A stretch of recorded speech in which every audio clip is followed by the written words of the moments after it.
sisters.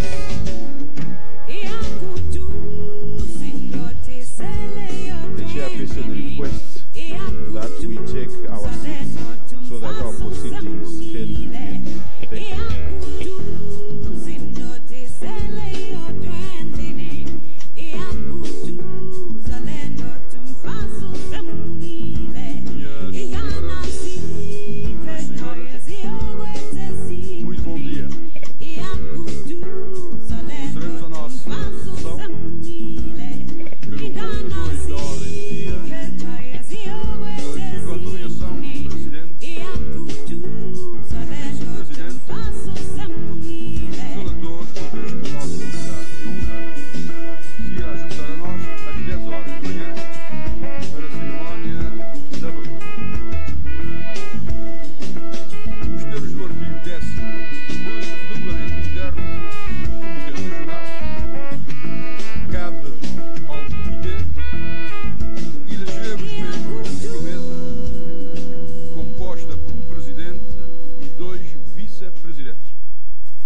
Começaremos pela eleição do presidente da sessão. Propomos que a Sua Excelência, o Ministro da Saúde e dos Cuidados Infantis da República do Zimbábue, país anfitrião do RC67, assuma a presidência. Temos apoio?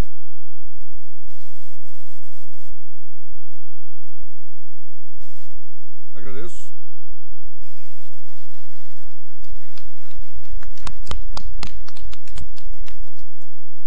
O Ministro da Saúde e dos Cuidados Infantis da República de Zimbábue, Dr. David Parinetola, é, deste modo, eleito para o cargo de Presidente da 67ª Comité Regional para a África. Gostaria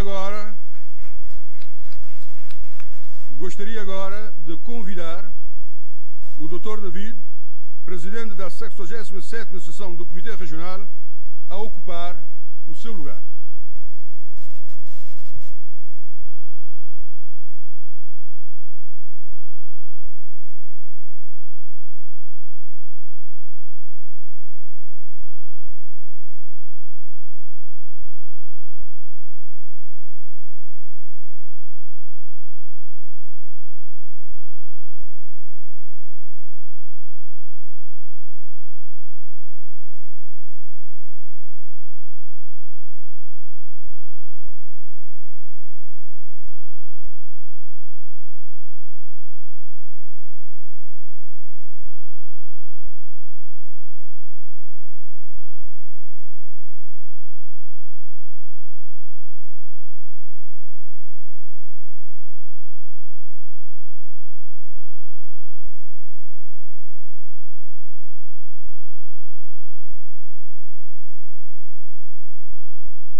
Thank you very much. May I take this opportunity to express my gratitude to members of the Regional Committee for electing me as chairperson, and also to thank the former or the immediate past chair for the excellent work that he has done over the past year. But it is also with great sadness that I inform you that Dr. Joseph Kasonde, former Minister of Health of Zambia, passed away last Friday on the 25th of August this year. He also worked for WHO from 1985 to 1998. May we all please observe a minute silence in his honor.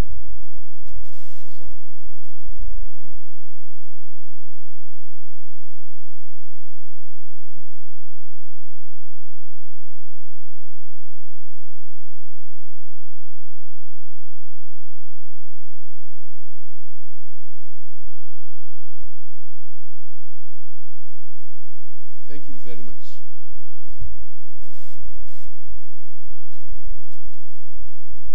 Now we will now take and we will now continue with our program and elect the two vice chairpersons for this committee. And in accordance with Rule 10 of the Rules of Procedure of the Regional Committee, and also taking into account Resolution AFR/RC 54/R11, which established the grouping of countries in the WHO Africa region by geographical block and alphabetical order, it is proposed that the Ministers of Health from Cameroon and Cote d'Ivoire take up these offices. Is there any seconder?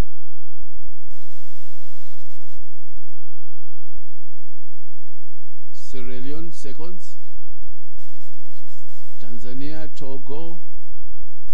I think we have it. I think we have it. Thank you very much. It is therefore proposed that the Ministers of Health from Cameroon and Cote d'Ivoire take up these offices.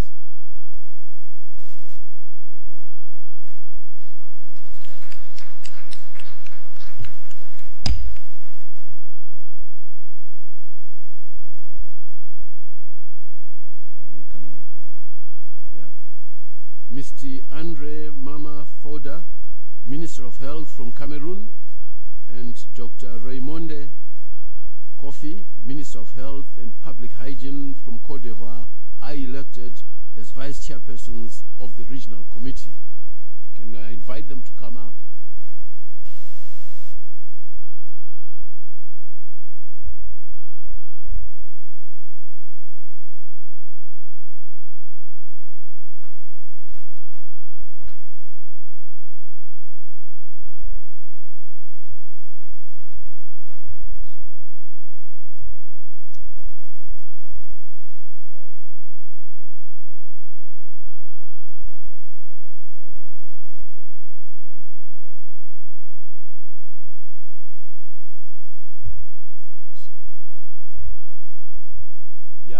All congratulations are in order.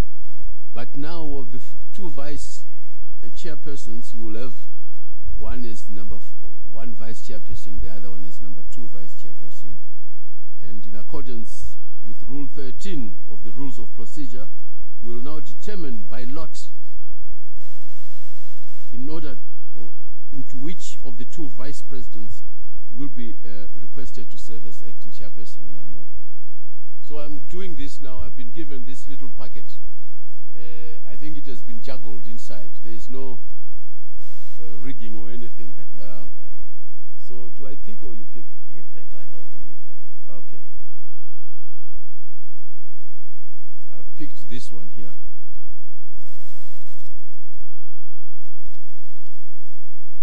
Now, the first vice chairperson will be Cameroon. Yeah. Congratulations, Cameroon.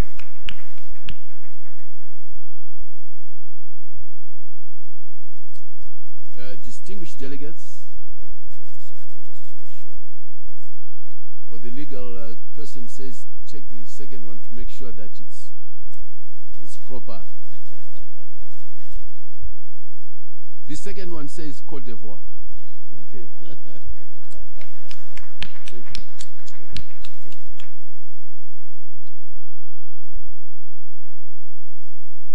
distinguished delegates, after the draw, it is decided that the two ministers, as I've designated before, and I want to thank you very much. We'll now proceed with the election of 3 rapporteurs. And in accordance with Rule 15 of the Rules of Procedure of the Regional Committee, we shall elect 3 rapporteurs, 1 for each of the 3 working languages, which is English, Portuguese, and French. And the following 3 proposals are made. Dr. E. Osagi Amure, Minister of State for Health for Nigeria, for the English language rapporteur. Then Professor Andriamanuriova Lalatiana, Minister of Public Health, Madagascar, as the French language rapporteur. Then Dr. Maria Palma, Head of Delegation for Sao Tome and Principe, as the Portuguese language rapporteur. Any seconder? Yeah, the United Republic of Tanzania, Benin. Oh yeah, yes, we also have it. Thank you very much. May I kindly request the rapporteurs to take their seats? Thank you.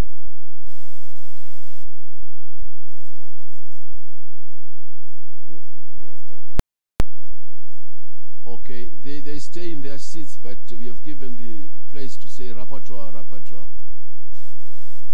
Can we see that? Okay. Now let us move on to agenda item number 3 on adoption of the Regional Committee Provincial Agenda, Provisional Agenda and Program of Work, document AFR/RC67/1. We will start with the provisional agenda for adoption. This agenda is contained in document ARC/RC67/1 established in accordance with Rule 7 of the Rules of Procedure. Are there any observations?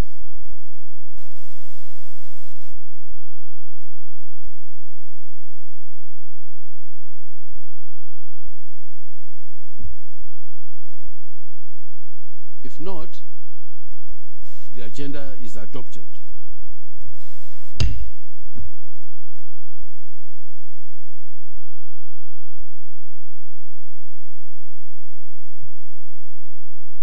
Adoption of the program of work. Ladies and gentlemen, given the number of items we have to consider, I would like to propose the following working hours. Our morning sessions will begin at 9 o'clock every day, except tomorrow, Tuesday, 29 August, and Wednesday, 30th of August, when we will start at 8:45. Please, let's keep the time. 8:45 is a very good time. Those who go to the gym early, those who do the walk around Vic Falls, certainly by 8:45 you should be able to make it. I would like to encourage all of you to be punctual, and we will have 30-minute tea breaks in between sessions. Lunch breaks will be at 12:30 every day and will last for 2 hours. Those who want to have a siesta, you can actually eat and go and have a siesta and still do it within 2 hours. Kindly be informed that there will be side events every day. The details of each side event are found in the program of work. Afternoon sessions will end at 18:30 at the very latest, except on Wednesday. There are some scheduled evening events every day till Thursday. The details are available in the program of work and the daily journal and on the RC app. Are there any comments from the distinguished delegates concerning the program of work?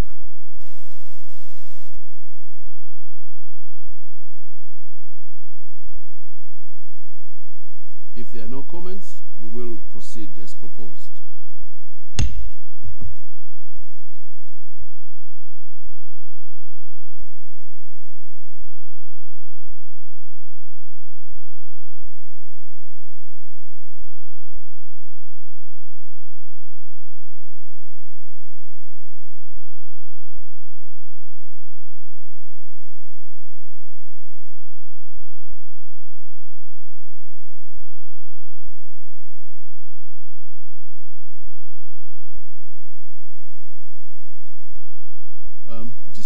guests, we'll now move on to agenda number 4, item number 4, on appointment of members of the Committee on Credentials. In accordance with Rule 3C of the Rules of Procedure, the Regional Committee is requested to appoint at the beginning of each session and on the proposal of the chairperson a committee on credentials made up of representatives of 7 member states. The main task of this committee is to examine in closed session the credentials of the representatives of the member states and report thereafter to the Regional Committee. In accordance with this rule and taking into consideration the geographic and linguistic distribution of members who have served in different capacities, may I suggest the following 7 member states to constitute the Committee on Credentials. Number 1, Botswana, Benin, Kenya,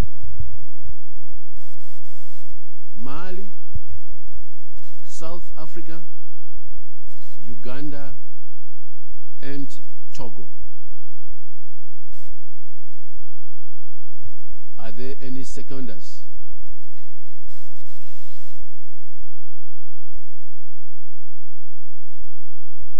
Yes, Burkina Faso, Burundi, Zimbabwe. No, I think we have it here. Thank you very much. Now, the Committee on Credentials will meet today during the lunch break at 12:30 for 30 minutes in the Kalala room, which is right in the hotel, in the Kalala room.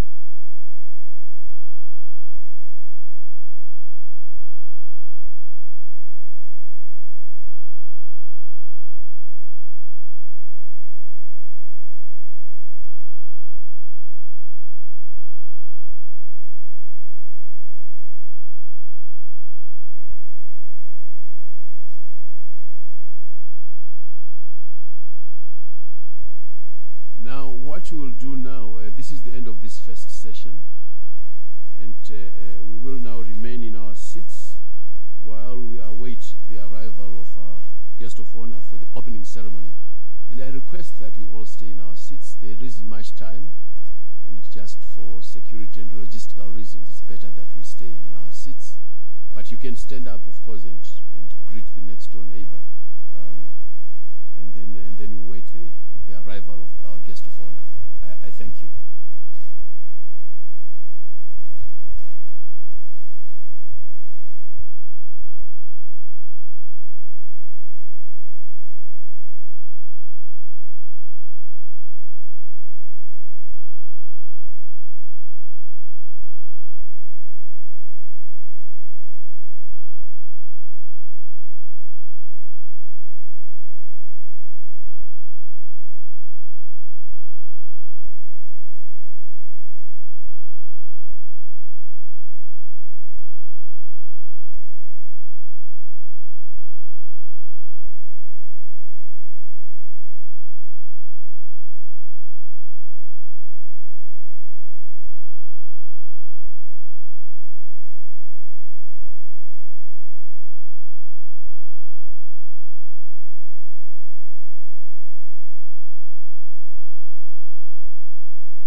going to say to my son now is not only to him, but to all artists of his age and below.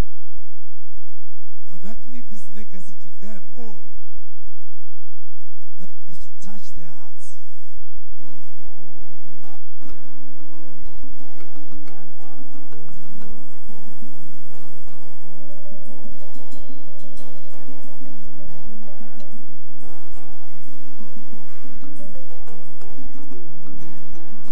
The color is black.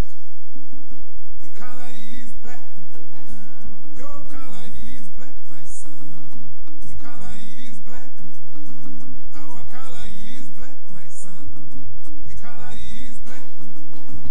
Sakanganwe kwa wakapa, kwa undova. Kwa wakapa iwe. Kwa undova, kwa wakapa. Sakanganwe kwa wakapa, kwa undova. Kwa wakapa iwe. Kwa undova, kwa wakapa.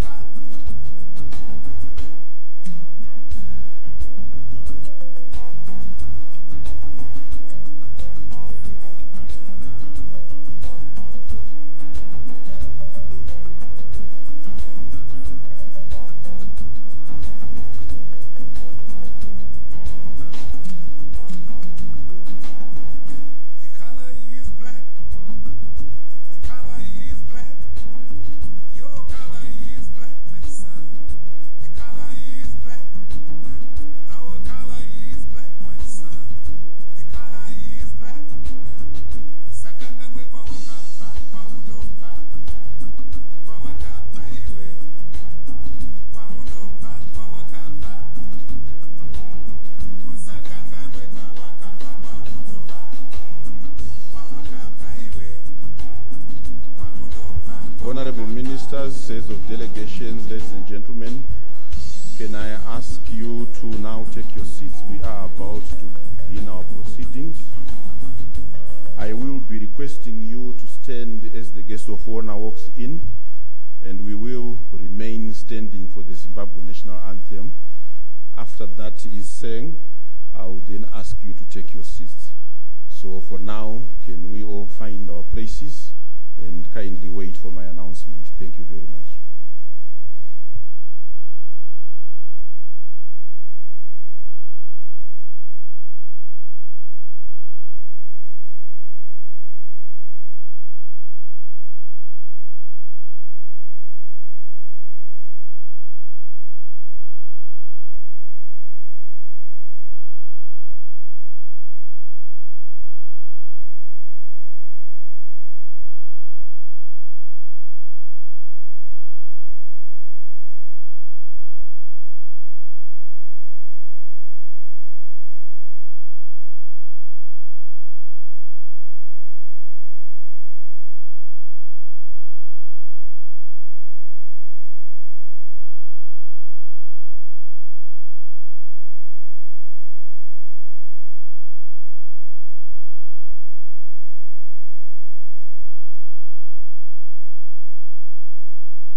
May we all stand?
invite Mosuya Tunya High School to please lead us in singing the national anthem.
We may be seated.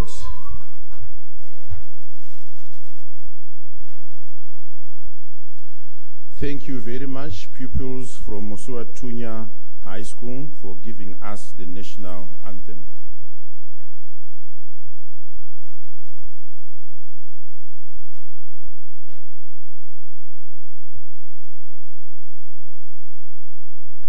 Your Excellency, with your permission, we will start our program. My name is Brigadier General Dr. Gwinji, Permanent Secretary in the Ministry of Health and Child Care, Zimbabwe. I will be your Director of Ceremonies, and I welcome you all to this opening ceremony. We have before us a short program. I will shortly be inviting our Minister of Health and Child Care, who is your host, to welcome you all and introduce some of the dignitaries to yourselves. Our guest of honor will be introduced separately at a befitting point in our proceedings.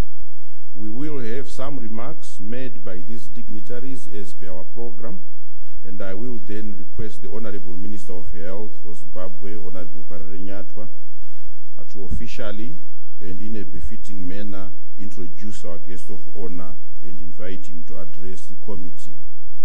Our opening ceremony will end with a sample of some of our cultural dances, and the Minister of State for Provincial Affairs, Matabeleland Province, Honorable Cain Matema, will give the vote of thanks on our behalf. Our guest of honor has also graciously agreed to have a group of photos taken with him, and we will be requesting dignitaries on the high table, ministers, and heads of delegations only to participate in this. You will be all duly directed to the photo shoot place. Your Excellency, allow me at this stage to now invite the Minister of Health and Child Care, Dr. Pagwesese David Parenyatwa, who is also the incoming chairperson of the committee, to come to the podium to make some introductions, welcome our guests, and give his opening remarks. Honorable Minister, sir.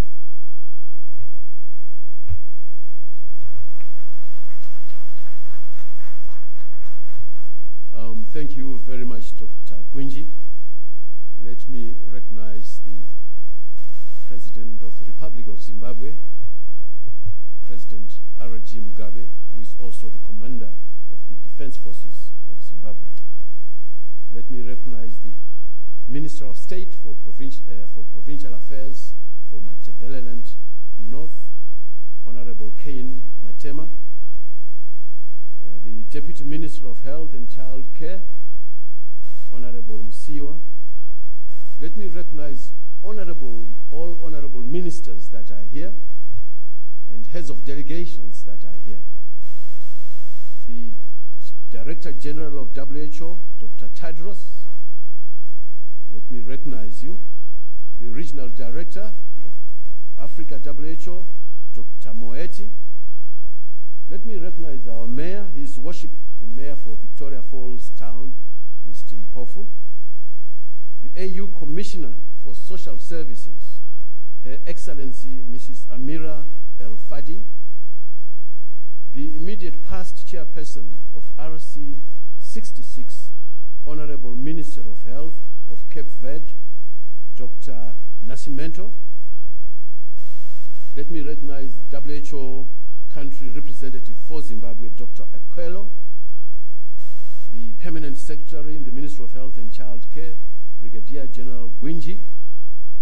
Let me also recognize the various dignitaries that are also here, the various development partners that are here, members of the media that are here, ladies and gentlemen.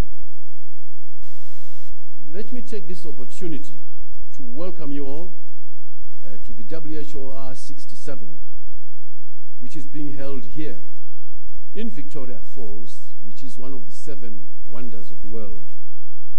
We are delighted to have you all here. This meeting is an annual event in the Africa region of the World Health Organization, held around the months of August and September each year. Zimbabwe hosts this meeting this year after a very competitive bidding process that happened 2 years ago, and we're delighted that WHO selected us to host this meeting. The hosting comes with a requirement for the hosting member states to commit and avail resources for the meeting expenses around the venue, around support to the Secretariat, and other logistical requirements for the meeting. We are most grateful to His Excellency, the President of Zimbabwe, and the Zimbabwe government for providing resources to make this event possible. The WHO Director General, Dr. Tedros, is here with a team of WHO headquarters from Geneva. We are aware that this is his inaugural RC meeting following his election as the WHO Director General. I wish to congratulate Dr. Tedros for being elected to this very, very important post and representing Africa so far very, very ably. We welcome you.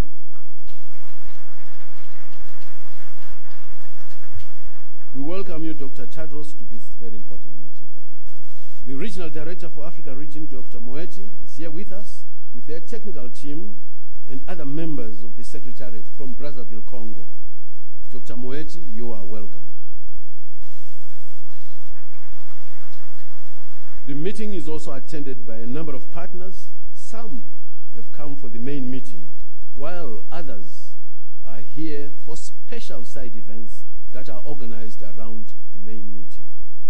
Among these, we have the AU Commissioner for Social Services, Her Excellency Mrs. Amira El Fadi, supported by her team.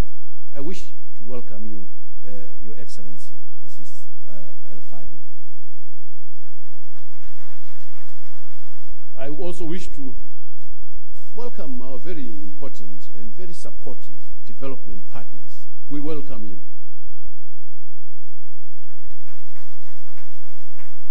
The items on the agenda cover pertinent areas around common health issues affecting the Africa populations, with emphasis on communicable and non-communicable conditions relevant to our own setting in Africa, while recognizing that other global events that drive the global health agenda. Some of the critical issues under consideration derive from high-level declarations and direction by heads of states through the UN and AU platforms. Some of the agenda items are a follow-up to resolutions made at the WHA Assembly, as well as updates from the Regional Director on progress in various areas. I would like, once more, to welcome you all to this very important meeting, and I hope that you will enjoy this meeting and make it fruitful, and at the same time find time to enjoy the Victoria Falls. Some of you will not have another real opportunity, so we have made certain afternoons available that you are able to go around the Victoria Falls and spend your money and spend it well in the Victoria Falls. So I welcome you. Thank you very much. Tatenda Siyabonga.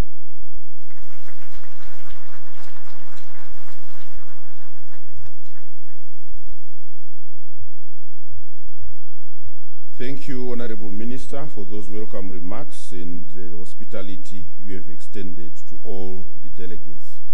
May I now invite the chairperson of the 66th Regional Committee to make his remarks. Honorable Dr. Alindo Nascimento Dosario Say, you may come to this podium to make your remarks.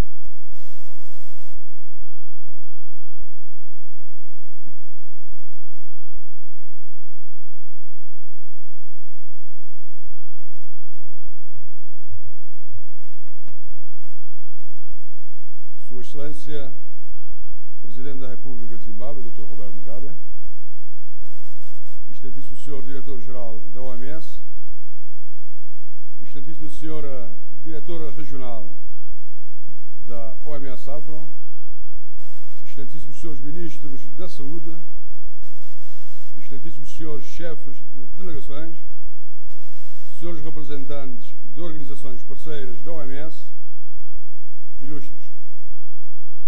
É com elevada honra que tomamos a palavra nesta cerimónia de abertura para saudar todas as delegações dos nossos 47 países, membros da região africana da OMS e aos nossos ilustres convidados. E permitam, em primeiro lugar, saudar com entusiasmo e orgulho a distinta presença do Dr. Tedros Adhanom Ghebreyesus, Diretor-Geral da OMS. Sr. Diretor-Geral, a sua presença nesta reunião magna da região Afro nos enche a todos de orgulho. E é nesta ocasião que quero, mais uma vez, felicitar aos países membros da nossa região pela coerência e união de posição durante o processo de votação da Assembleia Mundial da Saúde, que culminou com a sua eleição. Por isso, seja bem-vindo, Dr. Tedros, e votos de muitos sucessos nas suas novas funções. E pode contar com a disponibilidade dos países da nossa região Afro em tudo fazer para que a saúde seja cada vez mais um direito inalienável da população africana. Sr. Presidente, Excelência, Excelentíssimos Srs. Ministros, caros colegas, este Comitê Regional, reunido na sua 77ª sessão, certamente num dos lugares mais maravilhosos do nosso continente, as Cascatas de Vitória, nos vai inspirar durante estes dias na discussão de questões mais relevantes de saúde pública e de bem-estar para as populações dos nossos países. A agenda de trabalho proposta é vasta, cheia de desafios, e será um momento particular para definirmos os melhores caminhos para a saúde no continente e também para partilharmos experiências nos vários eventos paralelos que irão ter lugar. Um momento importante será a apresentação e discussão do relatório do biênio 2016-2017, produzido sob a liderança da Sra. Diretora Regional, a Dra. Moeti. Teremos a oportunidade de conhecer os ganhos obtidos e os desafios que ainda precisam ser enfrentados. Entre esses desafios maiores, quero destacar aqui o lugar da agenda de transformação que tem orientado o processo de reforma da nossa organização regional e a sua relação com os Estados-membros. Desafios importantes como a gestão dos riscos sanitários e a prevenção de epidemias, nomeadamente da febre amarela, as doenças sexualmente transmissíveis, incluindo o VIH-Sida, entre outros. A implementação do Regulamento Sanitário Internacional e a sua avaliação sistemática constitui um imperativo por termos sistemas nacionais de saúde resilientes. Sr. Presidente, excelentíssimos Srs. Ministros, excelentíssimo Sr. Diretor-Geral da OMS, ilustres, estou convicto que se os nossos países dispuserem de sistemas de saúde fortes e eficazes, teremos consequentemente um OMS afro também forte e eficaz na mesma medida, pois somos nós, os Estados-membros, que nos respectivos países desenvolvemos políticas e implementamos as ações necessárias para o bem-estar da nossa comunidade. Se a OMS afro fizer a sua parte e os Estados-membros fizerem também a sua, certamente teremos motivos para celebrar num futuro bem próximo, com uma África que orgulha ainda mais os africanos e o mundo com os seus indicadores de saúde e de qualidade de vida. Dizemos por isso que sim, é possível. Temos alguns bons exemplos no continente e podemos alargar ainda mais este número de países considerados como bons exemplos em matéria de saúde pública no nosso continente. Sr. Presidente da República, Dr. Mugabe, Srs. Ministros, caros colegas, não poderia terminar esta minha intervenção sem agradecer em vosso nome e em meu nome próprio ao Governo de Zimbábue pela hospitalidade e por nos receber neste magnífico país. Foi uma honra ter servido aos nossos Estados-membros nesta maratona de agenda, desde o Comitê Regional que teve lugar em Addis Abeba no ano passado, como também durante a Assembleia Mundial da Saúde deste ano. E aqui me despeço com o sentido de dever cumprido. E em nome de Cabo Verde e do meu governo, um muito obrigado a todos pela confiança depositada em nós. Neste percurso, certamente ficará na nossa memória coletiva a eleição do Dr. Tedros, o primeiro africano a dirigir a nossa Organização Mundial da Saúde.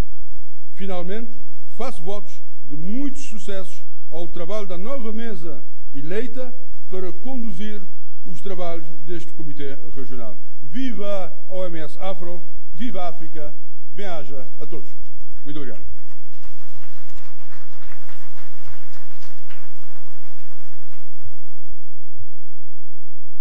Thank you, Honorable Minister Nascimento Dorasario, for those remarks. May I now invite the African Union Commissioner of Social Affairs, Her Excellency Mrs. Amira El Fadil, to make her remarks.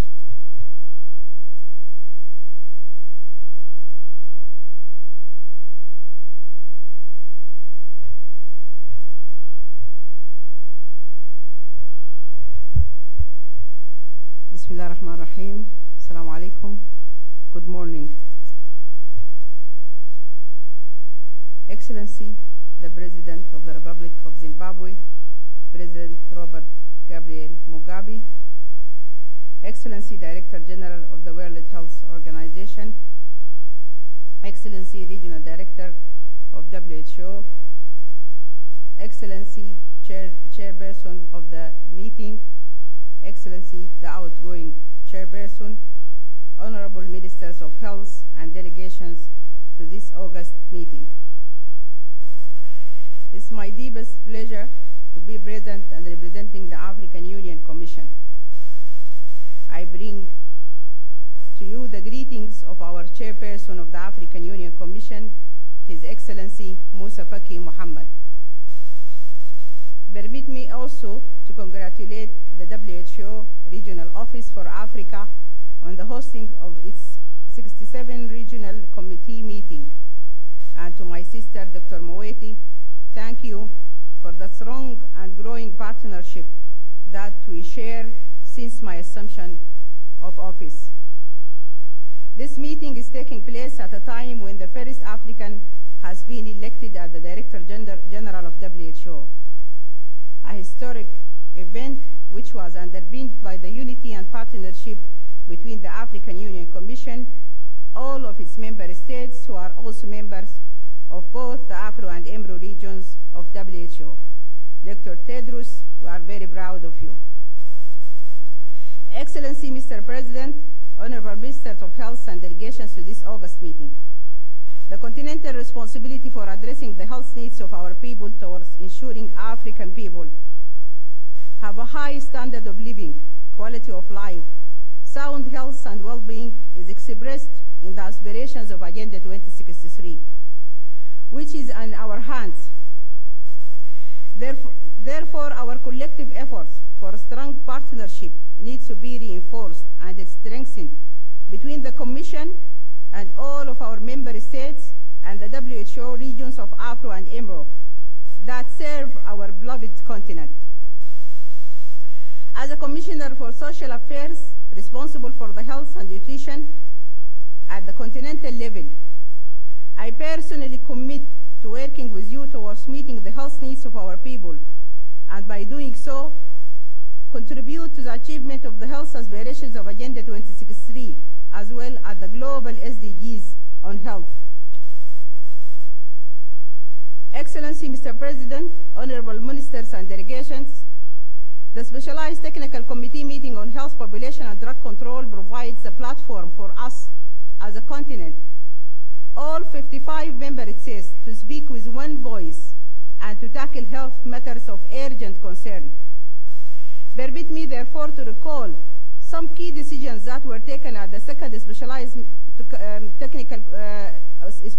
Committee meeting on health, population, and drug control that took place in March of this year in Addis Ababa. First, Africa CDC, 0.5% of the African Union annual operational budget be allocated to the Africa CDC. All member states have to establish national public health institutes, and those that have established them to strengthen and link them to the Africa CDC, regional collaborating centers. Yesterday, we had our third governing board meeting here at Victoria Falls Hotel in the presence of Her Excellency, the Regional Director for WHO. Second, human resources for AUC, UNAIDS, and partners should provide further analysis of the 2 million community health workers initiative in cost estimates of training and sustaining 1 million community health workers in Africa. Third, domestic financing for health in the context of a multi-sectoral approach. Countries should consider increasing private sector involvement and facilitate public-private partnership. Fourth, fund for pharmaceutical manufacturing. The Commission and NEPAD agency to establish a technical working group to define the modalities and the scope of work, legal and institutional implications of a fund for Africa's pharmaceutical development. Tomorrow evening, we will convene our ministerial meeting to approve our agreement of African Medicine Agency, AMA. Fifth, Sustainable School Food and Nutrition Initiative member states to work with all relevant partners in the implementation of the Sustainable School Feeding and Nutrition Initiative to improve national status and the elimination of child undernutrition in Africa. Mr. President, WHO DG, Regional Director, Honorable Ministers, to conclude, these are a few decisions from the second SCC on health, population, and drug control, for which you are collectively accountable. It is therefore my personal hope that by the 2019 STC on health, population, and drug control, we shall be reporting on the progress made in the implementation of these decisions. My Department of Social Affairs would like to reach out to our member states and select lead countries who would in turn assist us in driving implementation of these decisions. We shall be counting on your support. Excellency, Mr. President, Honorable Ministers of Health, ladies and gentlemen, the Africa we want is within our reach, and we as Africans need only to strengthen our partnerships and turn our health aspirations into a reality. Thank you very much for your kind attention. Assalamu alaikum. Thank you very much, Your Excellency, Mrs. Amira Eofadio. May I now invite our regional Regional Director to make her remarks. Dr. Mochidiso Moyeti, kindly come to the podium. Thank you.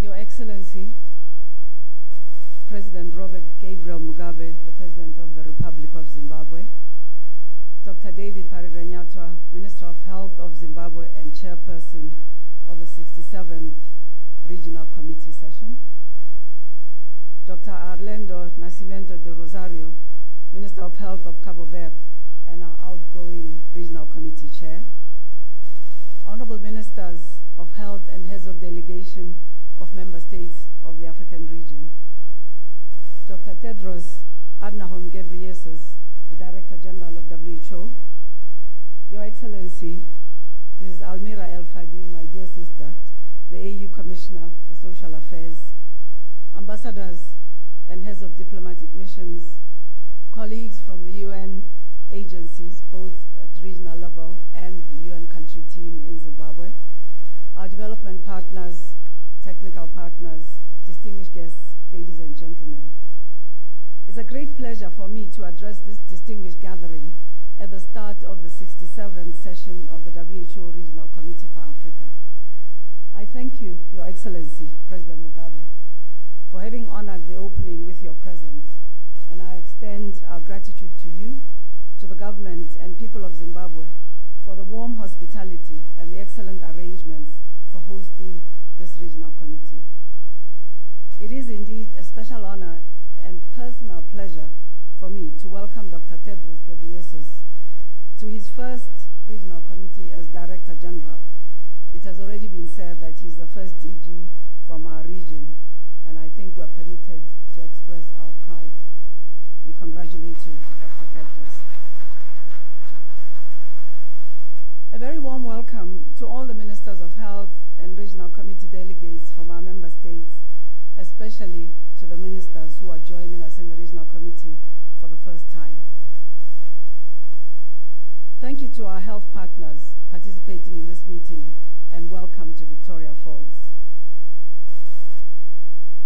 First, Your Excellency, Honorable Ministers, I'd like to express, I think I do so on your behalf, our condolences to the government and people of Sierra Leone for the tragic landslides that they have experienced, with significant loss of life, loss of property, and disruption of systems in Freetown, following on as it did on how they were so hard hit by the Ebola outbreak. But we are all working collectively to support the government, the Minister of Health, in their response to this tragedy. Honorable Ministers, a key development since the last regional committee in Addis Ababa is the growing global interest in health. We see health progressively taking its rightful place on the global development agenda, as seen, for example, from the recent G20 Heads of State Summit, which discussed health security, health system strengthening, and antimicrobial resistance. For the first time, WHO was represented at the summit by our Director General, Dr. Tedros, and there was strong support for the role of WHO as a leader in global public health, and also recognition that health is an integral part of building resilience in countries. Regionally as well, in January this year, African heads of state endorsed the Addis Declaration on Immunization and committed themselves to the International Health Regulations, or the IHR 2005, to strengthen global health security, while the 6th Tokyo International Conference on African Development, often called the TICAD, in August last year, adopted the Nairobi Declaration, incorporating building resilient healthcare systems, emphasizing prevention and preparedness, and mobilizing international and domestic financial resources. So this growing convergence of views on the need to strengthen health security and health systems is being translated into action by the global community, including you, our member states in the African region.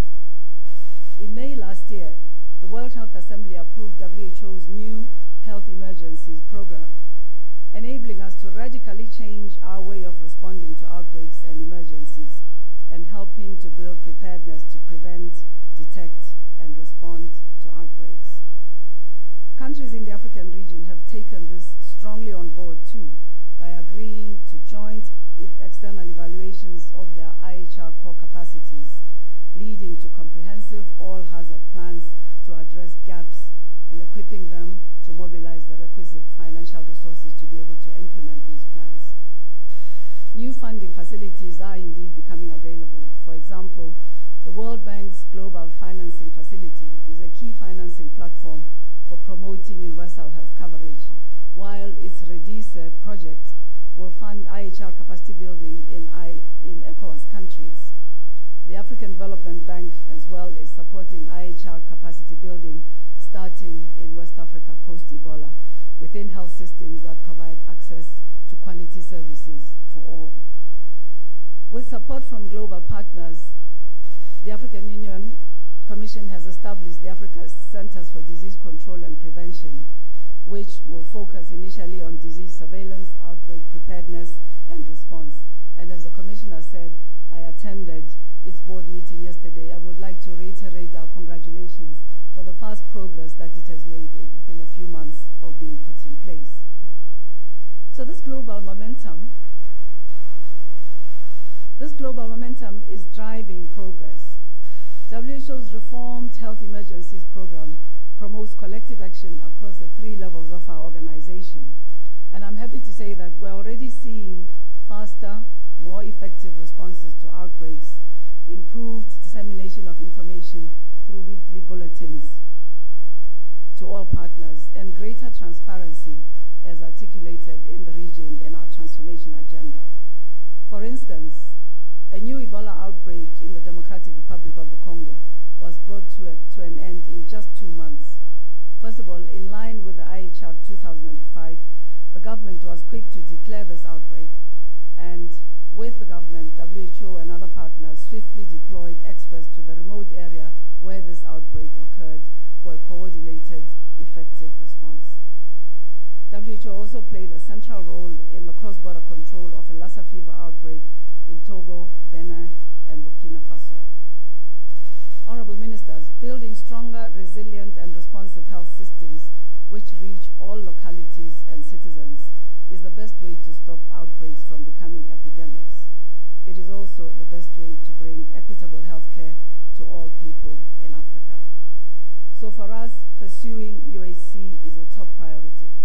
It is key to achieving the Sustainable Development Goal number 3 to ensure healthy lives and promote well-being, and also for achieving the Agenda 2063 agreed by the African Union. Financing is fundamental to improving health systems in the region.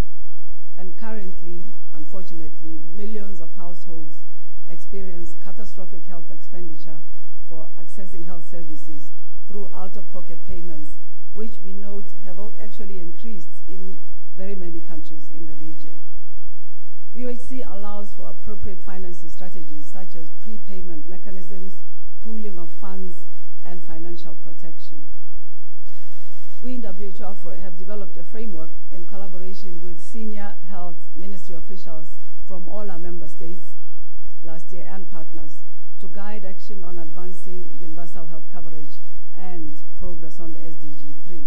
We are creating a monitoring system to provide information on the progress and also to enable us to identify gaps. À titre d'exemple, Mesdames et Messieurs, des lacunes importantes en matière d'équité et de couverture subsistent dans le programme établi de longue date. La couverture vaccinale dans la région a stagné pendant des années, restant continuellement en deçà des cibles mondiales de 90%, exposant certains enfants au grave risque de contracter des maladies potentiellement mortelles, telles que la rougeole. L'Afrique est confrontée au problème croissant de la tuberculose pharmacorésistante, et seuls 70% des personnes atteintes de cette forme de tuberculose rapportées en 2015 ont pu accéder au traitement. Mesdames et Messieurs les ministres, l'OMS s'attelle à accélérer les efforts des États membres pour prendre des mesures efficaces visant à mettre fin à l'épidémie mondiale de tuberculose d'ici 2030.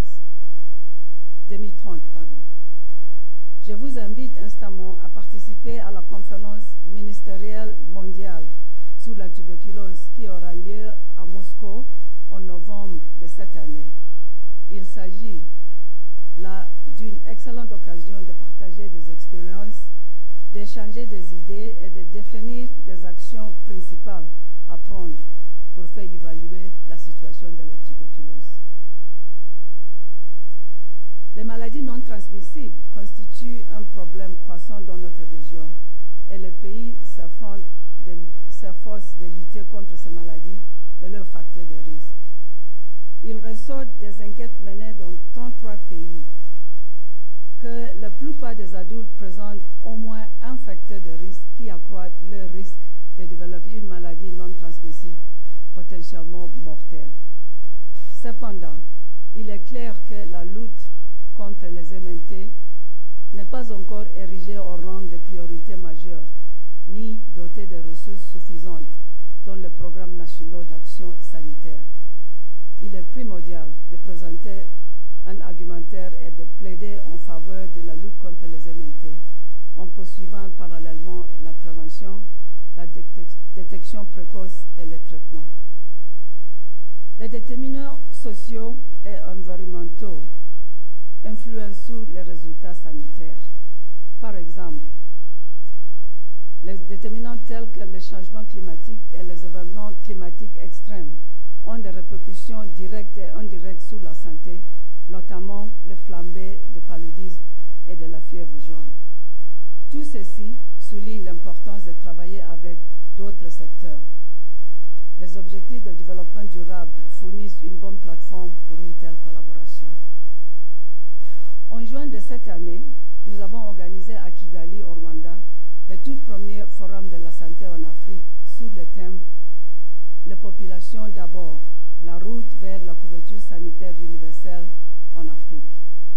Cette réunion a rassemblé un aréopage exceptionnel de parties prenantes comprenant des ministres de la Santé, de l'Éducation, de la Communication, des Finances, des défenseurs de la santé, le secteur privé et les jeunes, qui ont eu des échanges francs sur les problèmes de santé publique et la potentialité dans la région.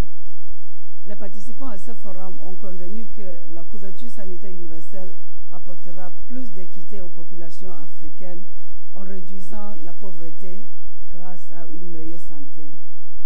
Donc, la couverture sanitaire universelle est un choix politique et je conviens avec notre directeur général que tous les pays peuvent assurer la couverture sanitaire universelle selon leurs besoins spécifiques.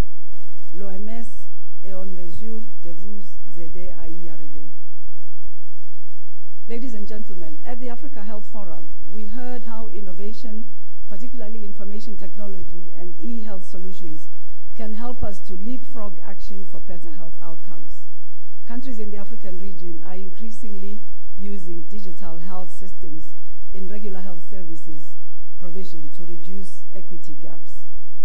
And I'd like to encourage you to visit the exhibition outside here to see how GIS technology, for example, is being put into action in polio eradication. The private sector is also strongly coming on board in health in the African region, and we in WHO are exploring and trying to learn about the potential of the private sector to contribute to universal health coverage. We were inspired during the Kigali Forum by the enthusiastic, constructive dialogue on this in the African region.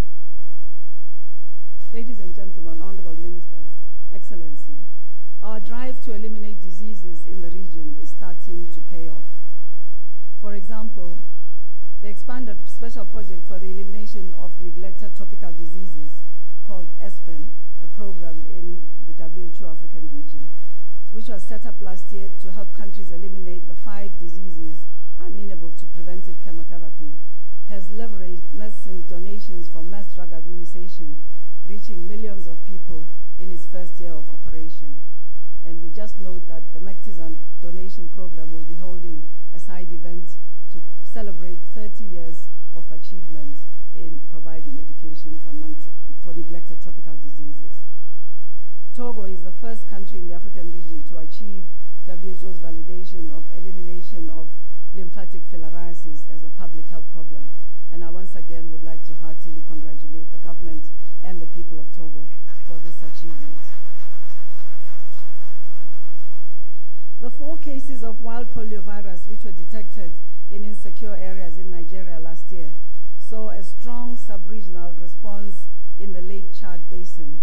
And I'd like to thank the ministers of health of these countries and their teams for the hard work that they have done in the past year. And it is indeed now 1 year since the last case of wild poliovirus transmission was reported.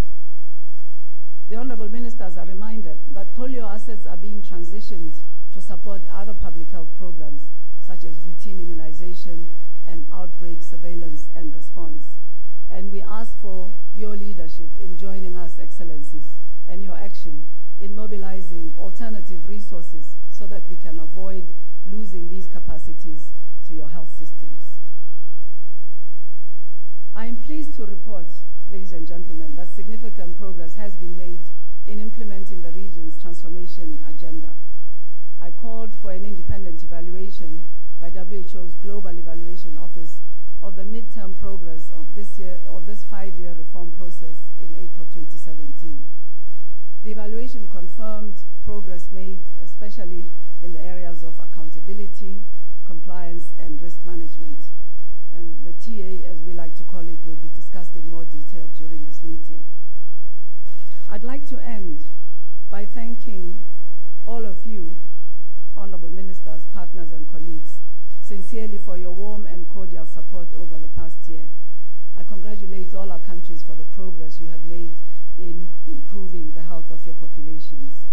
I went on a number of official visits this year to member states and also to partner countries, and was graciously received and had very fruitful discussions to the benefit of the health of our populations.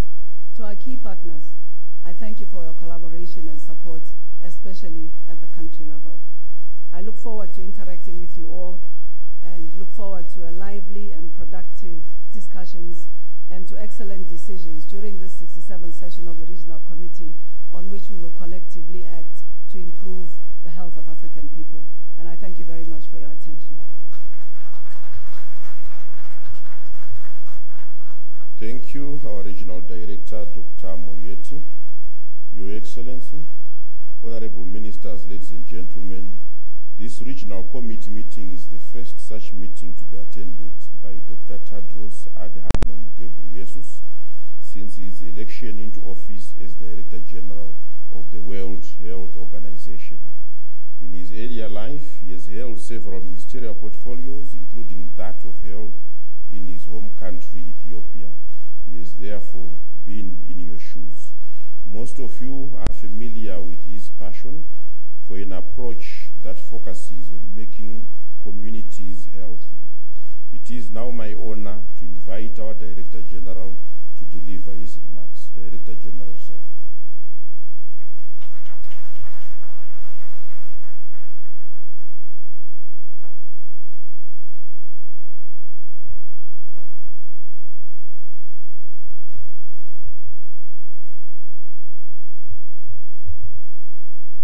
Good morning.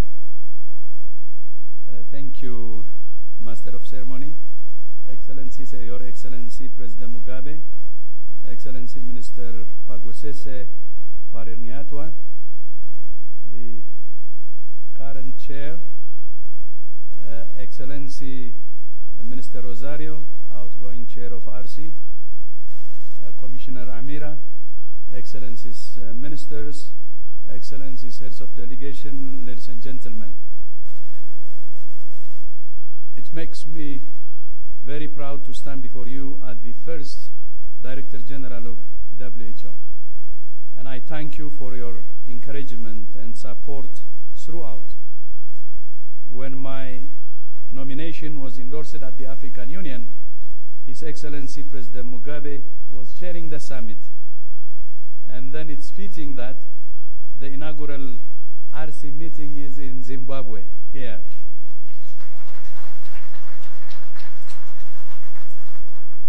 So thank you so much, Your Excellency. And I would also like to thank my brother, the Foreign Minister of Zimbabwe, Minister Simbarashe, for his support under the guidance of President Mugabe. And I would also like to acknowledge the outstanding work of my sister, Dr. Moeti, on behalf of Africa. Africa is a magnificent continent, and working all together, we will make it even healthier. It's the unity of Africa that put me in this position, although many were doubting, but we have shown that Africa's potent force is actually its unity. But although you know that I'm now the DG of the whole world, and Africa also understands that, and together we will serve the whole world. The campaign may be over, but our work together is just beginning, and I will continue to seek your support and encouragement. And let me start by describing what for me was the most compelling moment since as I began as Director General less than 60 days ago. I visited Yemen before I met a mother and her malnourished child. They had traveled for hours to reach the health center. The mother was begging the medical staff to take care of her child. But when I looked at the mother, I could see that she was skin and bone. She could well die before her child, but she was focused only on her child, not herself. It's this moment of human suffering that was my moment of truth. That moment defines what WHO does and why WHO exists. We must not rest until the child and that mother are saved. Until there are no mothers and children in that circumstance, let us all work together to that noble end. Now I am sure many of you are wondering how WHO will change in the weeks and months and years ahead. So I would like to start by outlining how I view our work during this transition period. In times of transition, it's vitally important that we continue our important ongoing work, what I call our day-to-day business. Every day, WHO staff are around the world are working hard to improve health at the country level in thousands of ways, small and large. I'm ensuring this work continues without interruption. But I have also heard from you that there is a set of urgent priorities on which we can and must act immediately. So far, I have launched several fast-track initiatives, such as boosting our effectiveness in emergencies through daily briefings, enhancing our governance by working with the officers of the Executive Board, the Bureau to examine the work of the Executive Board and the Assembly to make it more strategic, making WHO an even better place to work, strengthening WHO's image through better communications, rethinking resource mobilization by learning from others, pursuing greater value for money in our travel and other expenditures, examining climate change in small island nations, and planning for the polio transition. These are the immediate priorities, but we have also begun to lay the groundwork for the larger transformative changes we need to make WHO an organization better able to meet the health challenges of the 21st century. We started by listening to your ideas. I initiated an Ideas for Change program within WHO to stimulate fresh thinking and innovative ideas at all levels of the organization. We have harvested hundreds of great suggestions that we are now organizing into a strategic plan. In that regard, we have started work on shaping our next general program of work, which will guide the strategy of WHO between 2019 and 2023. You will be considering a draft concept note on the GPW tomorrow. I urge you to think of this as a first draft of the ideas that will go into the GPW. We cannot proceed without your input. This is your WHO, and its priorities are ultimately determined by you, the member states.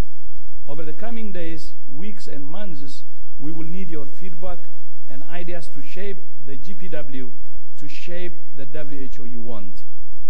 Let me take a few moments to sketch the GPW's contours for you. Most importantly, the starting point of our global program of work must be the Sustainable Development Goals. The SDGs are the lens through which we must see all our work. They are the priorities that you, the member states, have agreed on, and must therefore be our priorities. The SDGs feature one goal devoted explicitly to health, but the fact is that health either contributes to or benefits from almost all the other goals, and some of the biggest health gains will come from improvements outside the health sector. It's therefore essential that WHO engages with partners in all relevant sectors to drive progress. Within the context of the SDGs, the concept note for the global program of work proposes the following mission for WHO: to keep the world safe, improve health, and serve the vulnerable. Let me repeat that. Keep the world safe, improve health, and serve the vulnerable. This is how I see the mission of WHO. To achieve that mission, we propose 5 strategic priorities. First, the world expects WHO to be able to prevent, detect, and respond to epidemics. I do not need to convince you of that. Ebola taught us a very painful lesson that we must never forget. And indeed, we're already learning. As my sister Moeti said, when Ebola struck the Democratic Republic of the Congo earlier this year, early and decisive action ensured that the outbreak was quickly contained. Our work on health emergencies must also include finishing the job of wiping polio from the face of the earth and fighting the spread of antimicrobial resistance. Both demand the same urgency as the sudden outbreak. The second priority is linked closely to the first, to provide health services in emergencies and help to rebuild health systems in fragile, conflict, and vulnerable states. For example, in the aftermath of the tragic mudslide in Freetown this month, WHO was there distributing cholera kits, training health workers, and providing psychological first aid for survivors. I would like to join Dr. Moeti and to use this opportunity to express my condolences and sympathy to the government and family for their losses. The third priority is helping countries to strengthen health systems to progress towards universal health coverage. I have said all roads lead to universal health coverage. Health systems are the glue that binds together all the priorities in the general program of work. Access to health care is a human right. Universal health coverage is a political choice I urge countries to make. The fourth priority is to drive progress towards the specific SDG health targets. I have already spoken about the SDGs as the frame within which we see all our work, but we also carry the responsibility of providing the practical tools and technical know-how to help countries advance towards the specific health targets.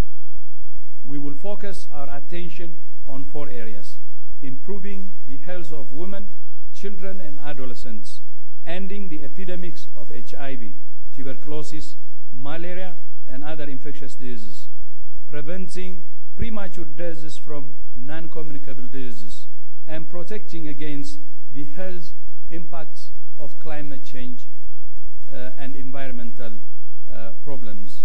Finally, we provide the world's governance platform for health. This is one of WHO's key comparative advantages.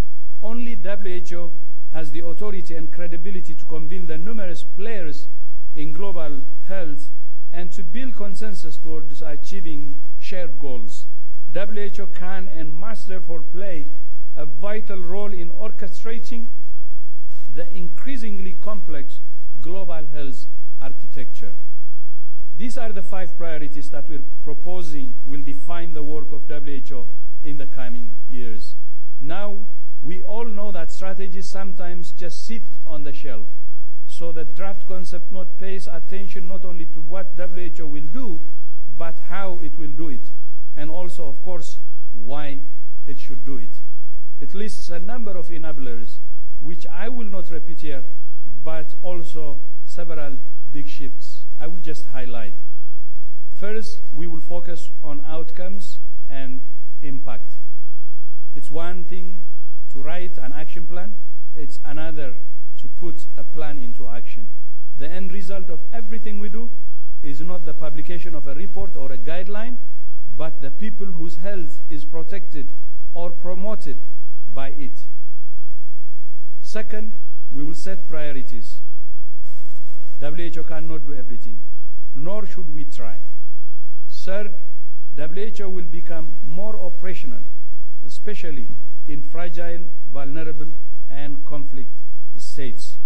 Fourth, we must put countries at the center of WHO's work. This seems obvious, but it bears repeating. Results don't happen in Geneva or in regional offices. They happen in countries. Our role is to support you, our member states, and to strengthen your health systems, achieve universal health coverage for your people, and protect against epidemics in your countries. To do that, you must be in the driver's seat.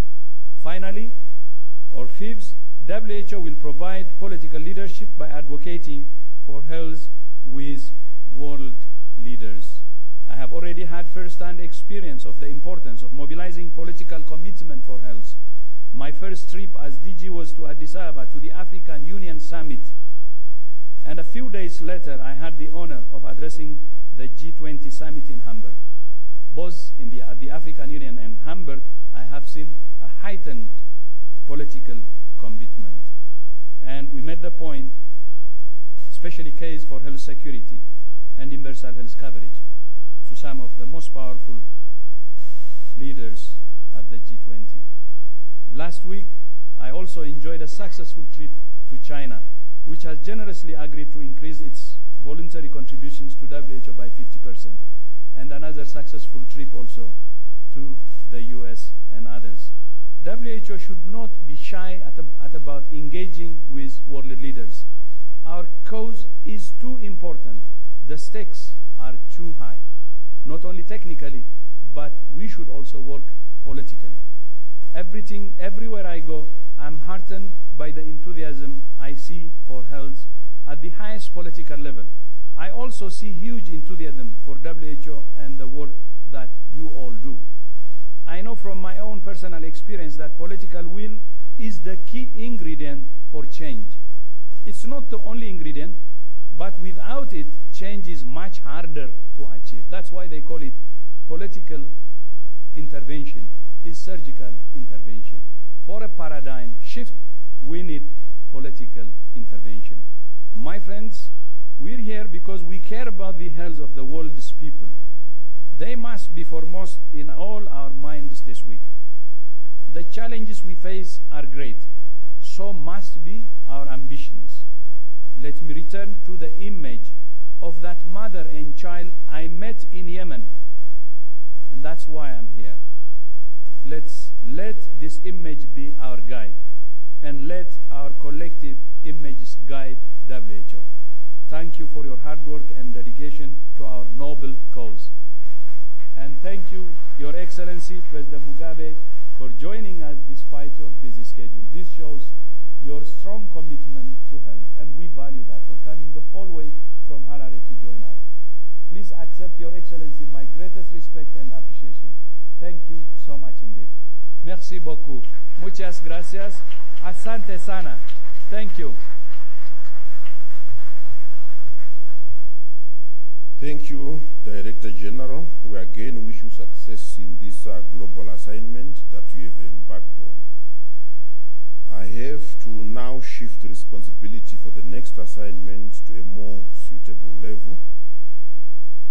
Honorable Minister of Health and Child Care, Zimbabwe, Honorable Dr. Parere Nyatwa, may I kindly invite you, sir, to take the podium and introduce our guest of honor and also invite him to address the committee. Honorable Minister, sir. Thank you again, Dr. Gwinji. Your Excellency, the President of the Republic of Zimbabwe, Comrade R.G. Mugabe, honorable ministers here present and heads of delegations, Your Worship, the Mayor of Victoria Falls. Let me also recognize right at the outset our Minister of State for Provincial Affairs, Honorable Kane Matema, the WHO Director General, who has just spoken so passionately just now, Dr. Tadros, the WHO Regional Director for Africa Region, Dr. Moeti, our AU Commissioner for Social Services, the development partners, delegates that are here, distinguished guests, members of the media, ladies and gentlemen.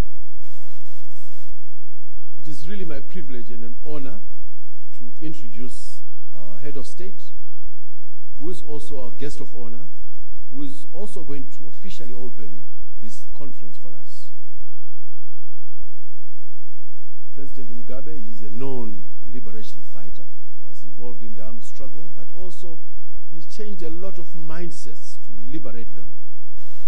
He's a visionary and extremely principled man, but he's very passionate on health.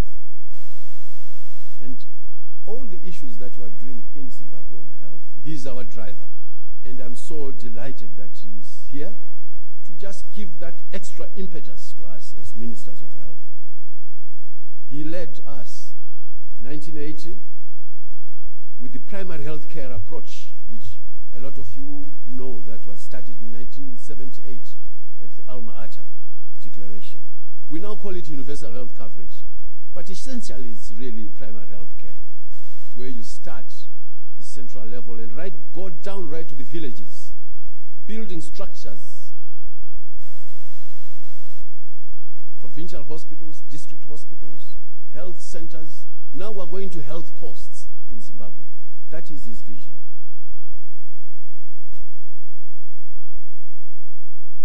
We have built now centers of excellence here in Zimbabwe under his leadership.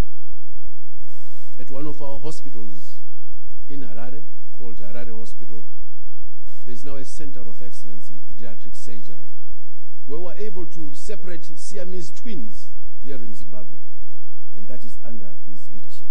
We've already kicked out polio in this country, with assistance also from the partners, but again, under his drive and leadership. We're able now to do open heart surgery at Parere Nyatwa Hospital under his leadership. Your Excellency, you led well in terms of our fight against HIV and AIDS in this country, to bring down the incidence of HIV from 1% to 0.45% as we speak now. The President also led a very important initiative, which was an example to the world, of an AIDS levy, where anybody who is employed, 3% of their taxable income goes into an AIDS levy. And this has really assisted us to go a long way towards financing of HIV fight. He also led us, and we're one of the first countries to manufacture ARVs on the continent in 2005, using what you call the TRIPS flexibilities, and he led us in that regard. Now, recently, His Excellency, we've been able now to have a health fund where we tax everybody who uses a cell phone in this country. We take only 5 cents from that. And this has assisted us to build up a fund of about 4 million every month that is now going into purchasing of drugs and medicines. That is part of what has led us as leadership. But our president also talks always very avidly about healthy lifestyles. He himself exercises. He himself is particular about what he eats. He himself has broken a lot of myths about people talking in health in terms of mythologies. He has helped to clarify this, to take a scientific approach towards health and not to indulge in mythologies. Recently, he was able to facilitate a $100 million facility to refurbish our hospitals in terms of equipment. So his passion is not doubted. And I'm so delighted again that the president is coming here, most relevantly, to open this particular conference for us. I will now invite the president of Zimbabwe, who is the commander of the Defense Forces of Zimbabwe, and also our guest of honor, to give his remarks.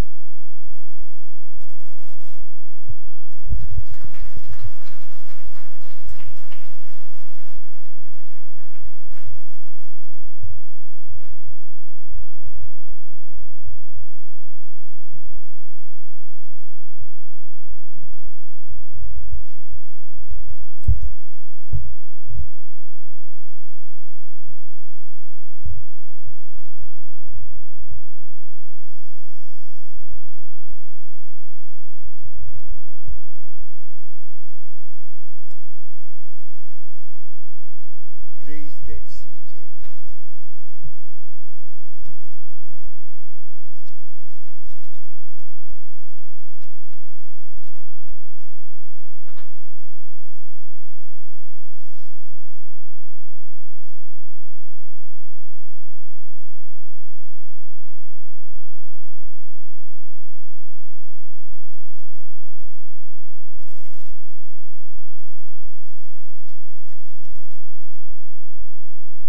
The Honorable Minister of State for Provincial Affairs for Matabeleland North, Comrade Kane Matema.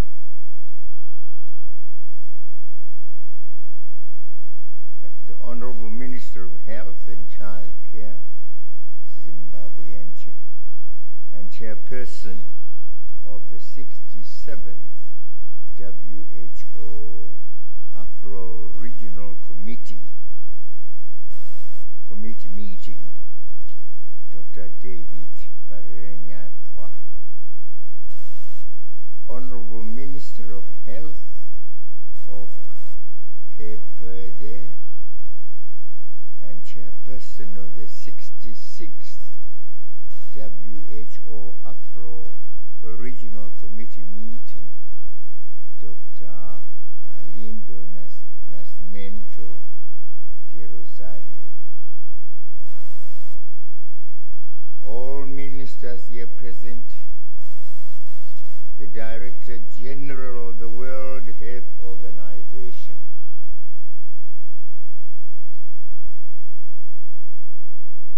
Dr. Tedros Adhanom Ghebreyesus, the World Health Organization Regional Director for Africa, Dr. Majidiso Moeti, heads of United Nations agencies and development partners here present, distinguished delegates, ladies and gentlemen, comrades and friends.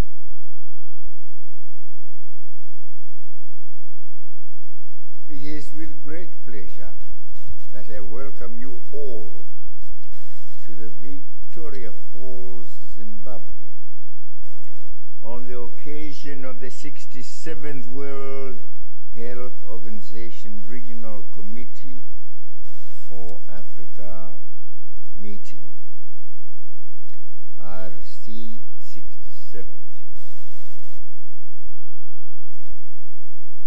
We are particularly honored and excited that ours is the first ever regional meeting. Our new Director General, Dr. Tedros Adhanom Ghebreyesus, is attending since his election into office. I want to congratulate him even at this stage on having been successfully appointed to the post he now holds.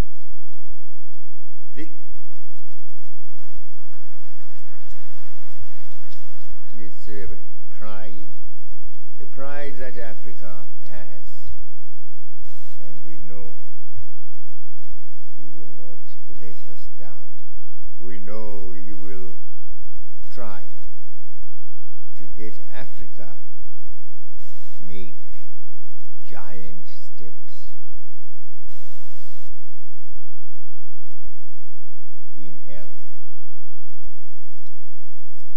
In health, because we are dying possibly the most in the world.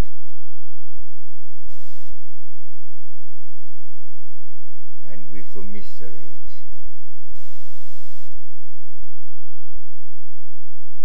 With that mother, and I was just asking him what happened to the mother and child. I'm sure he must have taken the two seriously. But yes, you have mothers and children dying. Dying because we, the leaders, sometimes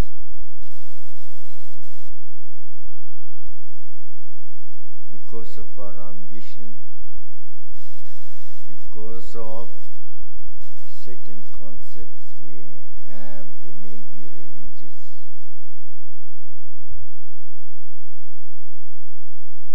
and because of selfishness,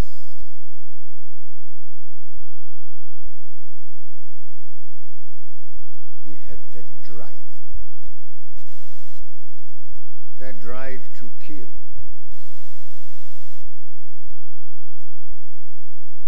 You don't tell me.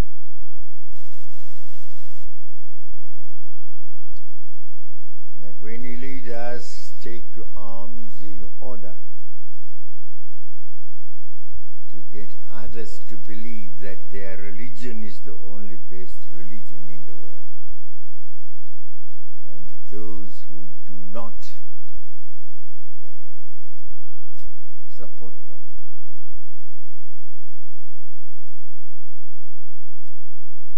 the infidels, must not exist near them or wherever they can be reached. So they must be eliminated. And elimination is not a matter of saying, we don't like you, you go and build elsewhere. They must cease to live together with their children.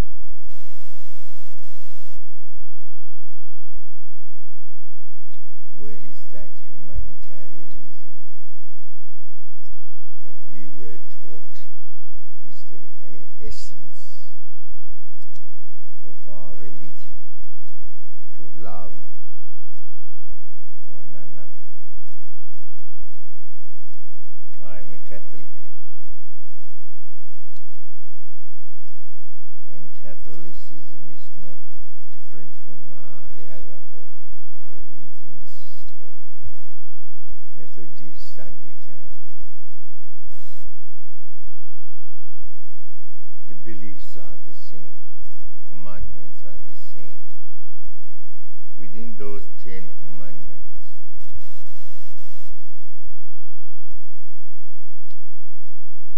it's not just the bidding to command that we should not kill. There's the bidding that we must love one another. And in our Bible, you see the Bible of all churches that are based on Christ, they always refer to the First Corinthians. That was written by St. Paul. That if we talk about charity, and that is love,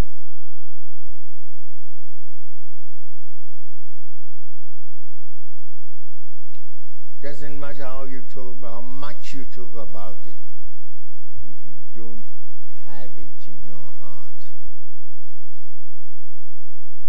And having it in your heart does not mean keeping it in heart. It means exercising what you believe in your heart in practice. Show love to others. You are just like a tinkling brass.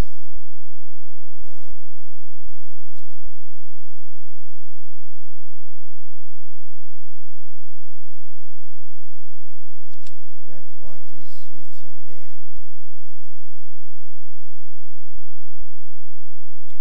And one wants to know, systems of government,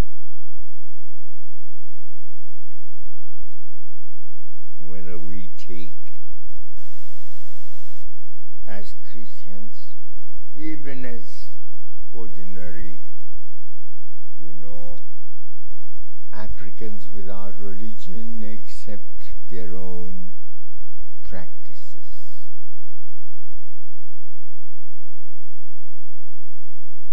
Killing was forbidden.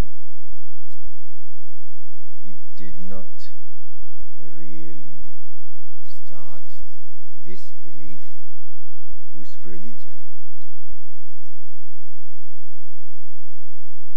It starts with the society.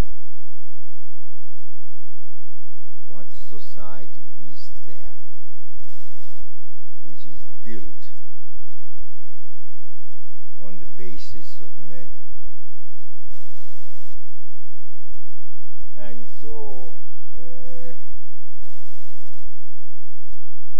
Mr. Chairman and Dr. Tedros,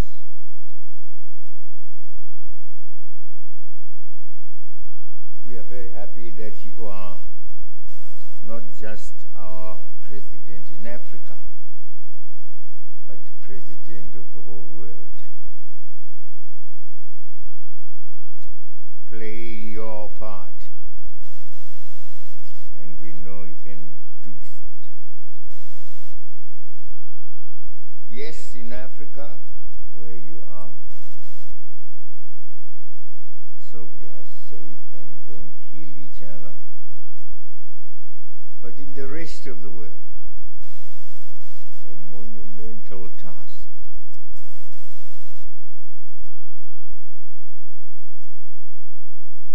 Here in the southern part, we may say we are lucky, but you don't have to go far. You have Somalia next to us.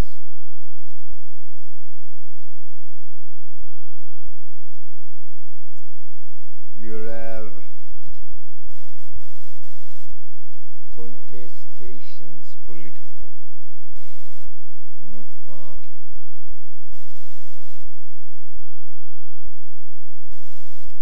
To the north of us.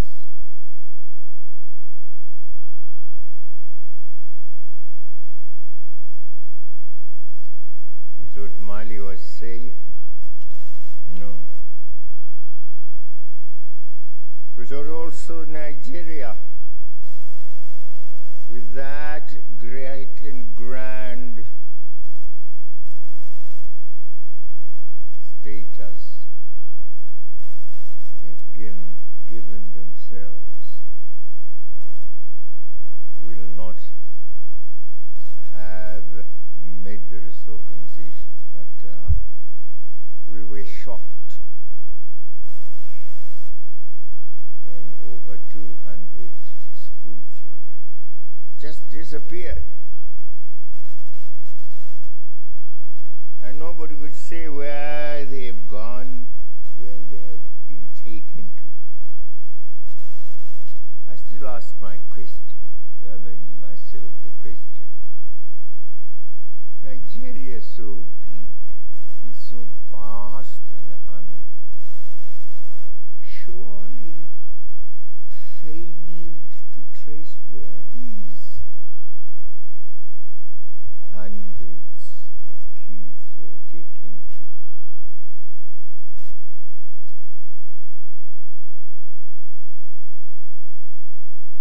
The mothers still mourning, and the fathers as well.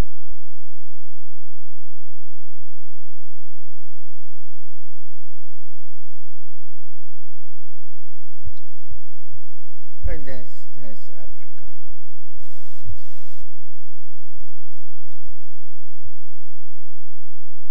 Somali. It's matters all over. We talked of Yemen.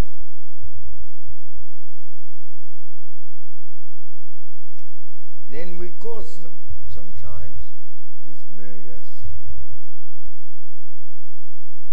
because of envy. Why?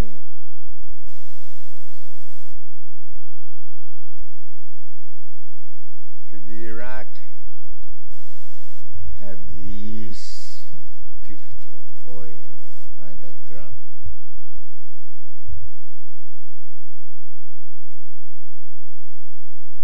And the one man, Saddam Hussein, sitting as a colossus of wealth on that massive wealth they call oil. No.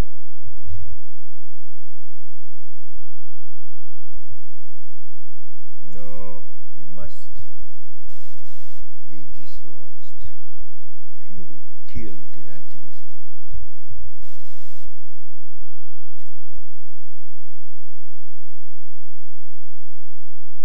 But no, how shall we do it?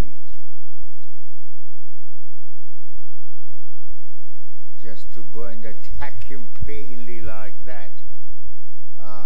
The world will be in uproar.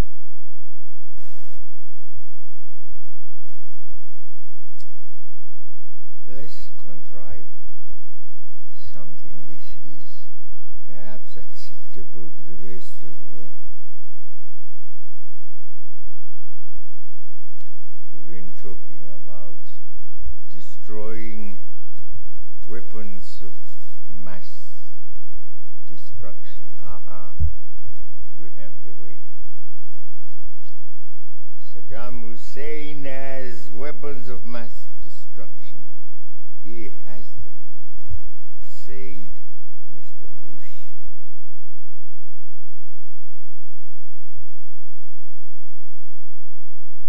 He has them. Mr. Bush goes to the United Nations. He wants support. The UN says no. You say no? This man, whom we know definitely not have weapons of mass destruction, with your support with or without it, the United States is going to dislodge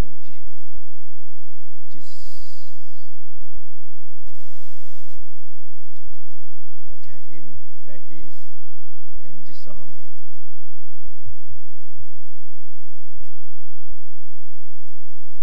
Mr. Blair, thinkingly, or I never attributed any sound thinking to the man called Mr. Blair, because we had also a problem with him here.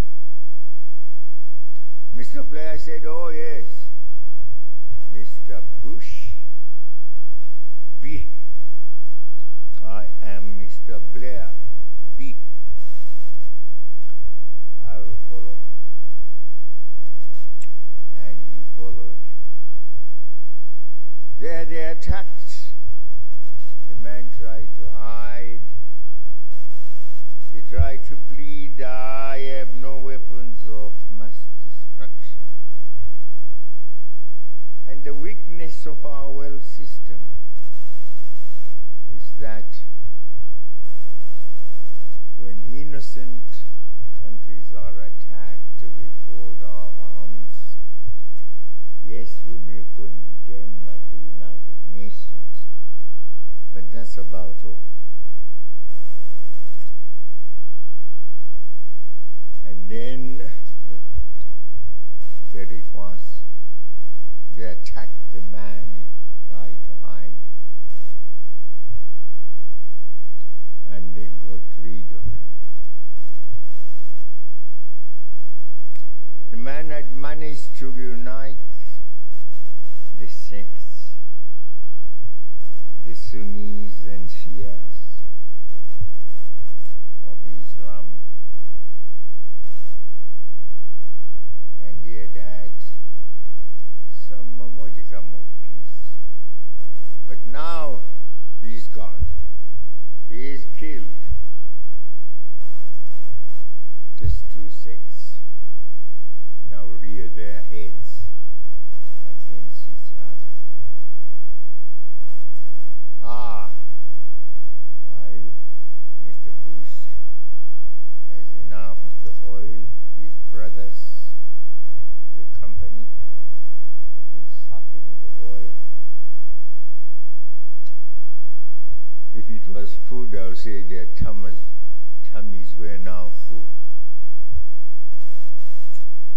And at the end of the day, they say, now we must tell the truth.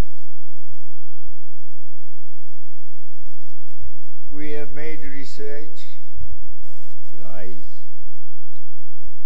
We have discovered that he did not have weapons of mass destruction. He's gone. And tons of oil have been sucked from Iraq.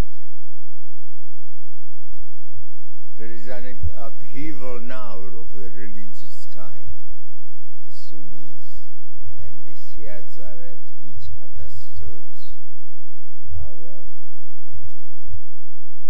these people are in the habit of fighting each other. What can we do? Then look at what they have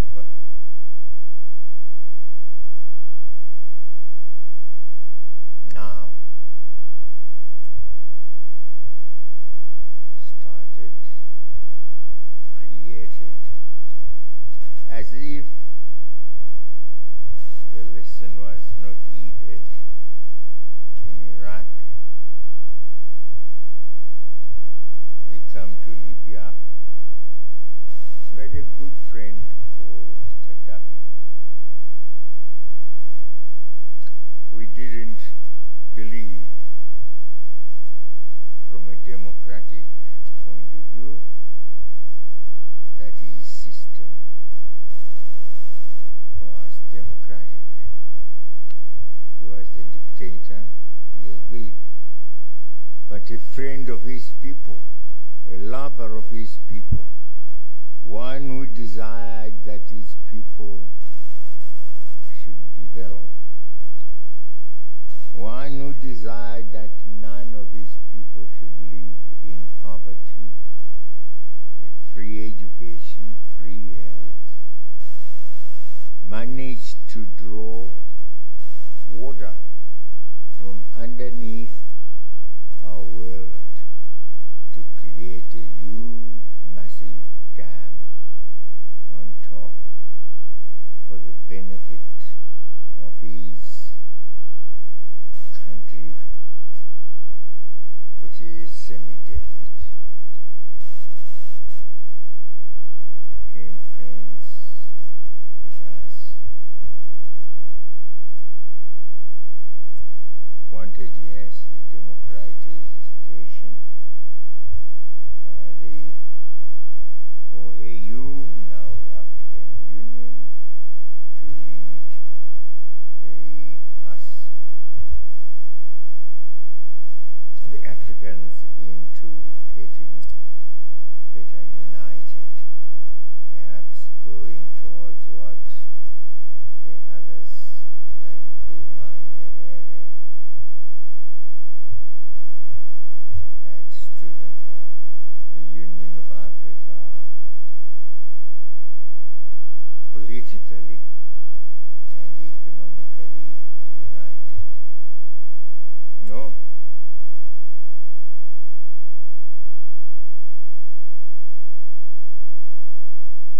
Gaddafi is killing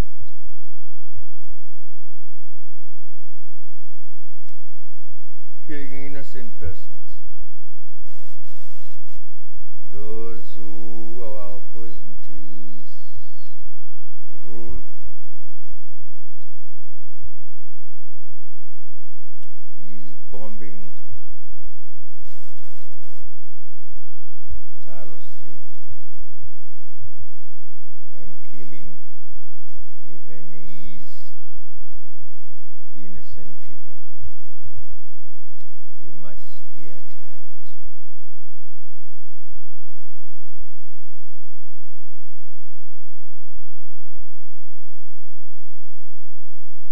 Yes, the matter came to the Security Council.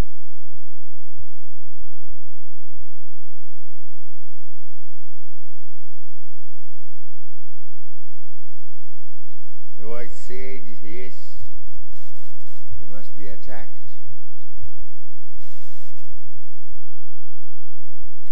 And China, Russia, said no.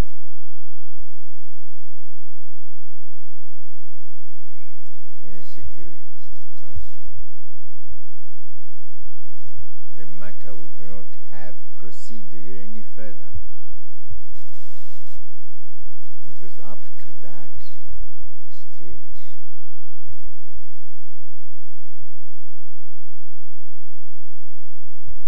the necessary two-thirds majority was lacking, with China and Russia abstaining. But NATO came to us, the poor Africans,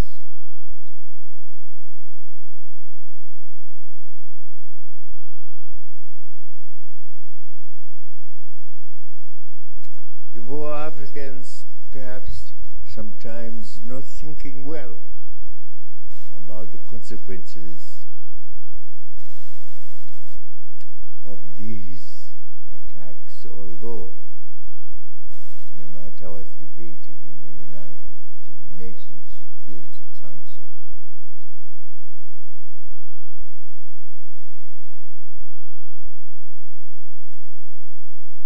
So what did we have? Quite a disgraceful and shameful thing. South Africa and Nigeria, which is the third, Liberia, I think Liberia, the three.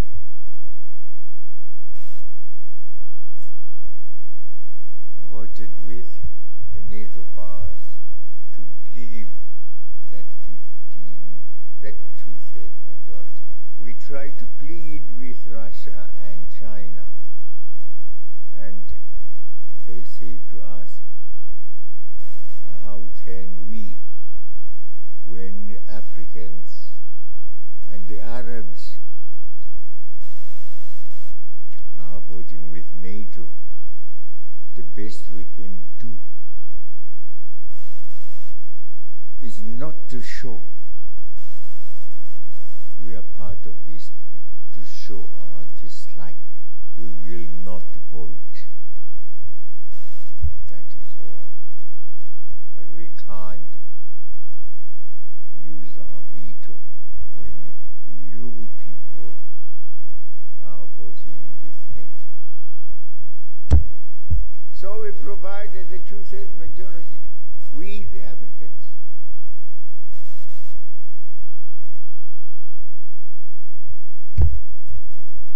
Libya was attacked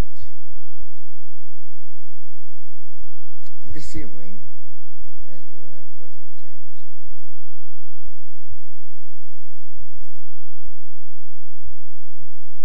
We tried to say no, no, no, no. It was attacked. NATO forces. They disarmed, practically disarmed Gaddafi when they said he must not fly. His aircraft, they will be shot down. And they attacked.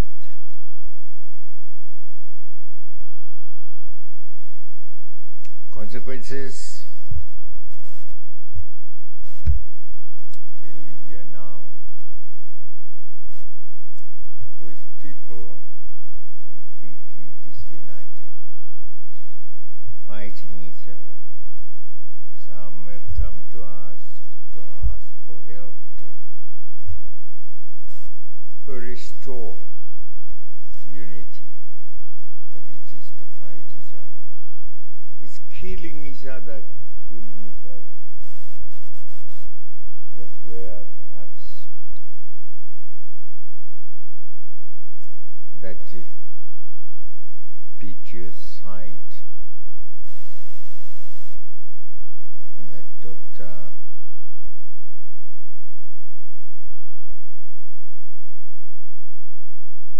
has mentioned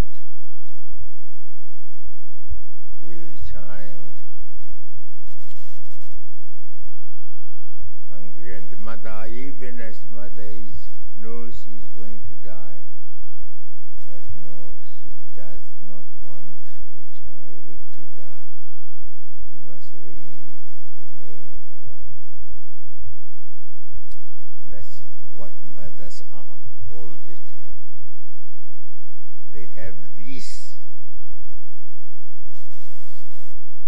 love which beats our love, my love as a man. Because they have a real physical contact with the child. 9 months in the womb. Not in the man's womb. I once said, if it were possible for us to exchange the capacity to bear wombs and make men just for 1 year or 2 years also pregnant, then they would realize the burden that our mothers have in giving forth to us, giving forth to our world.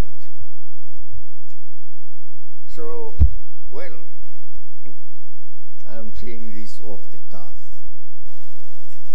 because it worries me. Where are we going? Where is the world going? And I thank you for having decided to come and be with us and to join us, trying in our small way, as the minister said, to take care of our population. They have said to us, yes, we will give them education from childhood for 11 years, free. We'll build universities and colleges. But what about this aspect of health?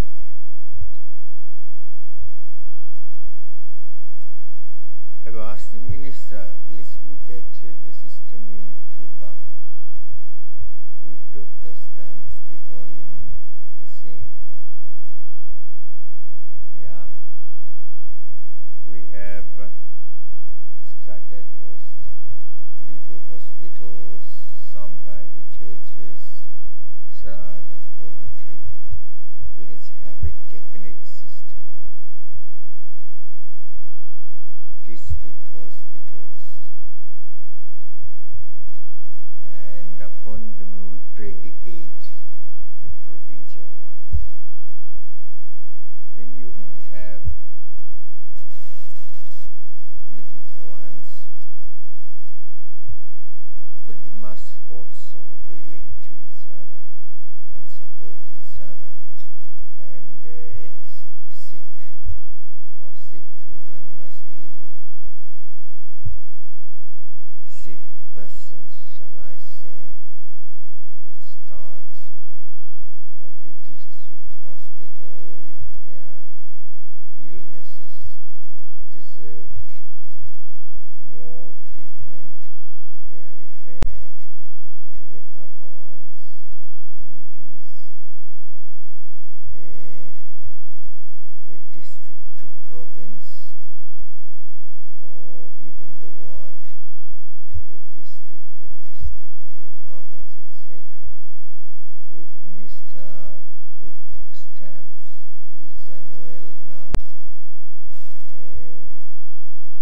We managed to go around. We didn't finish all the districts to give the East District a hospital. We're still on that way, but the minister now might reaching that task.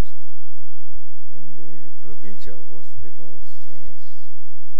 The church, we thank them. Yes, in some cases it was not just Christianity they brought. They also built a number of hospitals that we are proud of, and we are supporting as government. And we decided that it doesn't matter where our doctors or nurses work, whether they are in private hospitals called churches. Let's pay them the same as those who are in government hospitals. I hope that the rule is still obeyed in the Ministry of Health. We are particularly honored, as I say, that are significant to our population. As Africa, we now face a double burden of communicable and non-communicable diseases. In most of these, Africa is disproportionately represented on the global burden. The evidence before us speaks of Africa experiencing the largest increase in mobility and mortality from cardiovascular diseases, cancer, respiratory disease, and diabetes, alongside an even greater burden of infectious diseases, including HIV and AIDS. We must ask ourselves why this is so, and more importantly, what we can do to arrest and reverse these trends. We know that historically our formal health care systems were developed to respond to a few selected communicable diseases. But we have begun and must continue to evolve these systems to respond to broader health issues. We also now understand that there are many determinants of health, many of which have to be addressed by attending the right supportive policies and interventions in non-health sectors.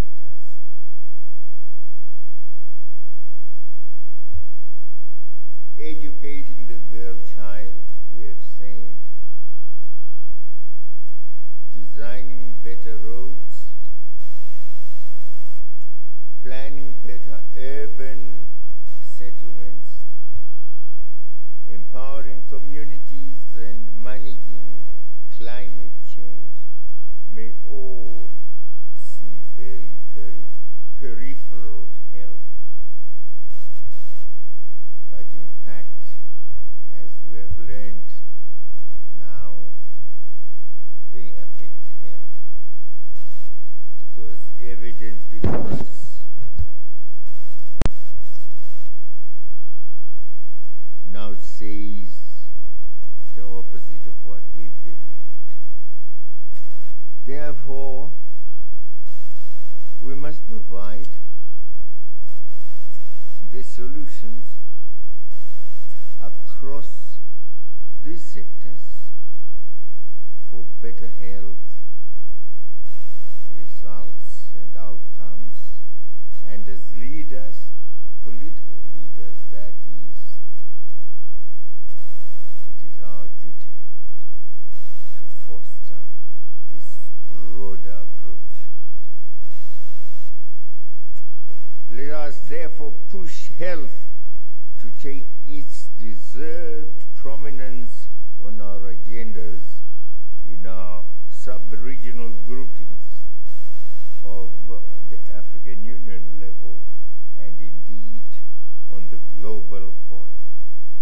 Most importantly, however, the agenda on health must be most prominent at the local levels in our various communities.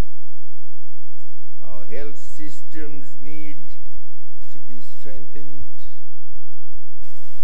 in order to better respond, to make them better respond to today's challenges.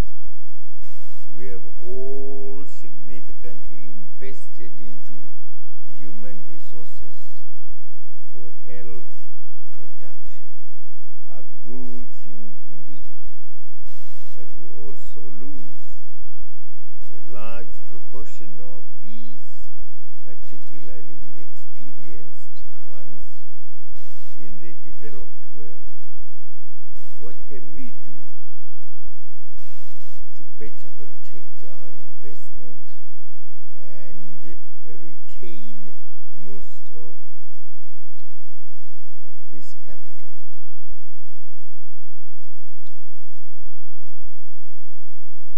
Let us put our heads together and find solutions. Our governments are committed to investing at least 15% of their national budgets into health. Few have managed to consistently meet this commitment in the context of many competing priorities.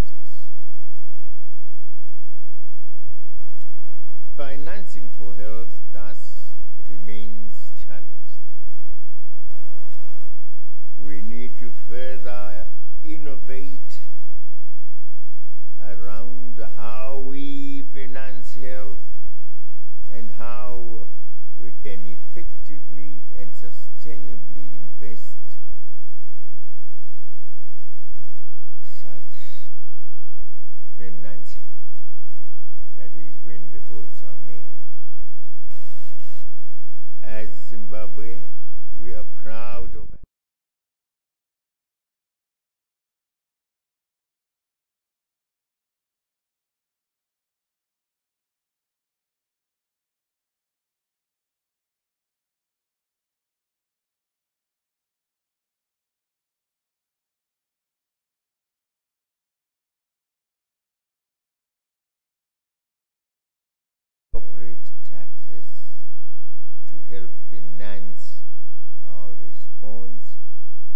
HIV pandemic. This fund has also formed the nucleus for addressing the increasing cancer burden in the country. The numbers of people dying from cancer has soared up.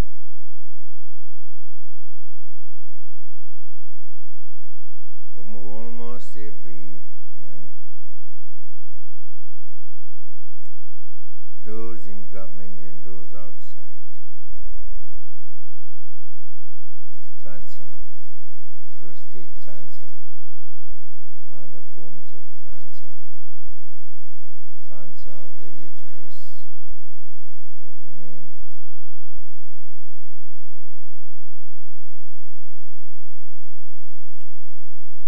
and we are wondering really what it is. What are we eating?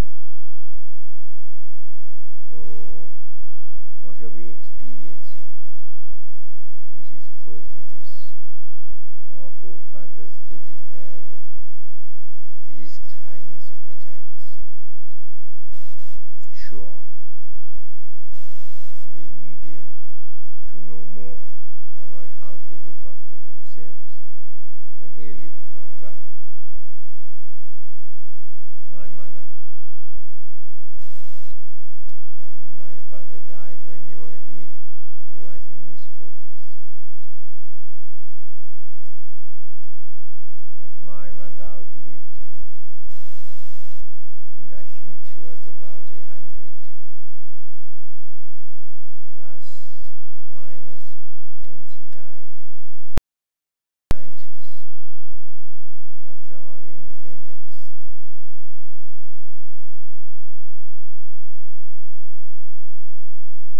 Hardworking,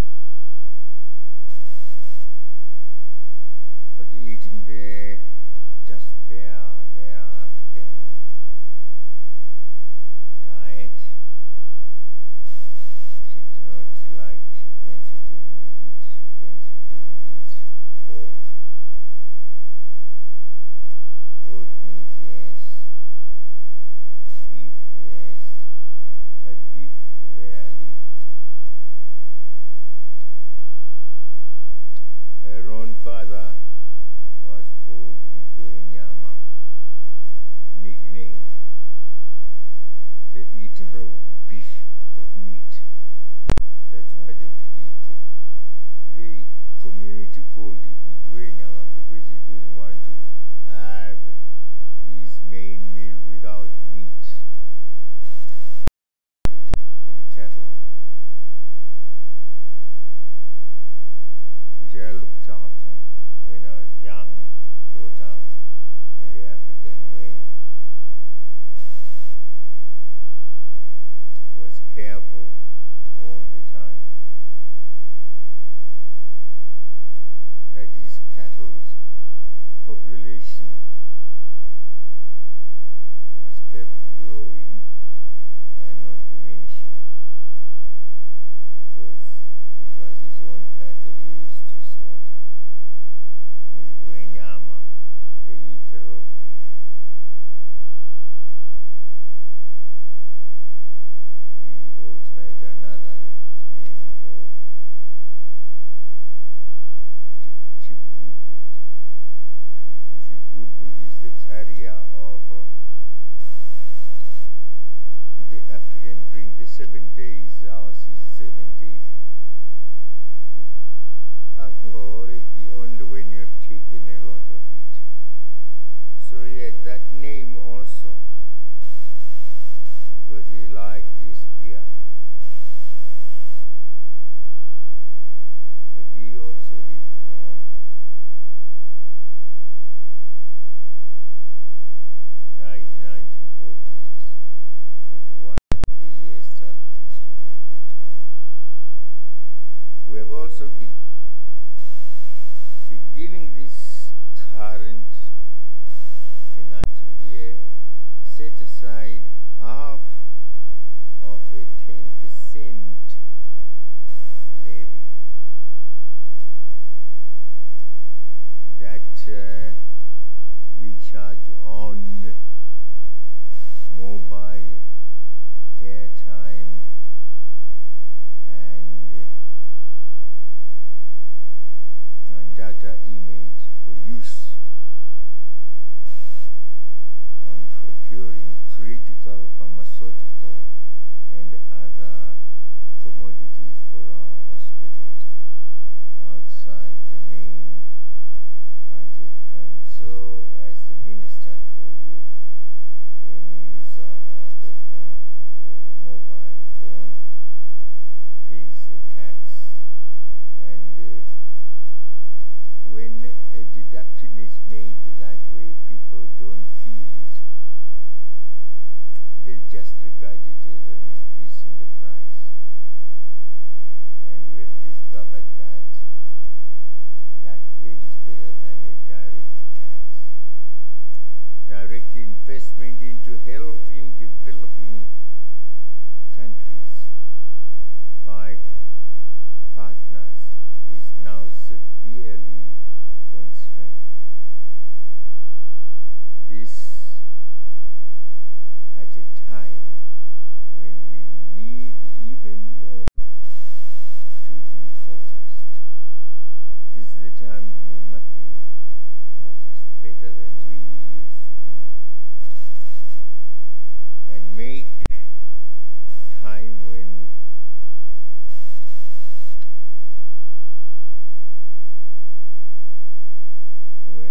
we should be better focused and make concerted efforts to address matters like the increased burden of HIV in adults, adolescents, and young women. And we must make these avoidable maternal deaths.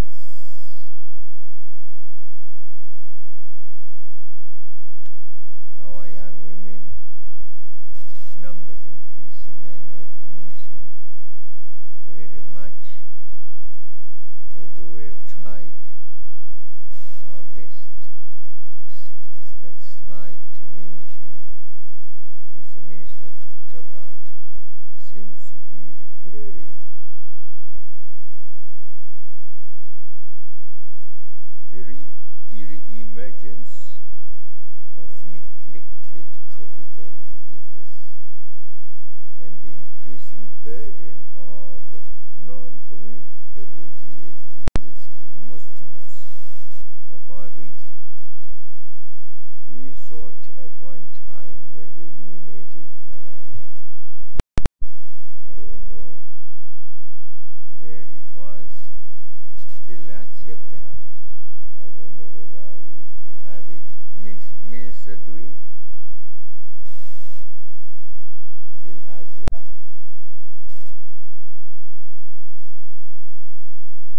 No. No, it's a disease we used to have. I had it when we were at school. We used to wash in a pond, still pond. And we thought, well, that was our best, place for us to learn how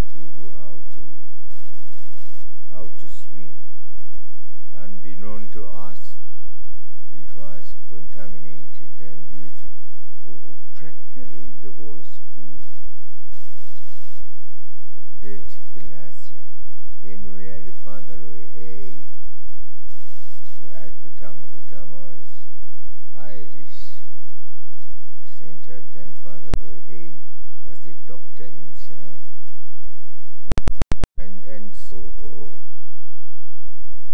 we had to break, attend school at break. Then we go for injections. And it was a terrible injection at the time.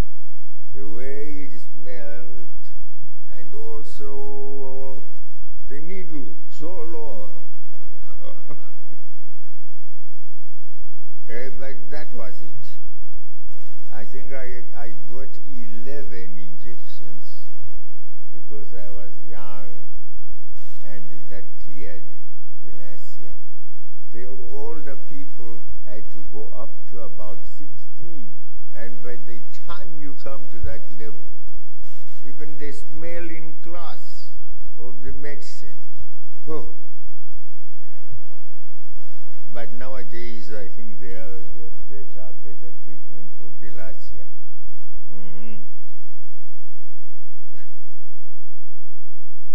And that was old medicine. As you meet as ministers responsible for health, supported by your technical teams and partners, let us relate every agenda item, every decision reached, every resolution passed, and relate all these to the child, to the expecting mother, to the newly distinguished diabetic, to the aging man, who have all woken up this morning in a remote village, trusting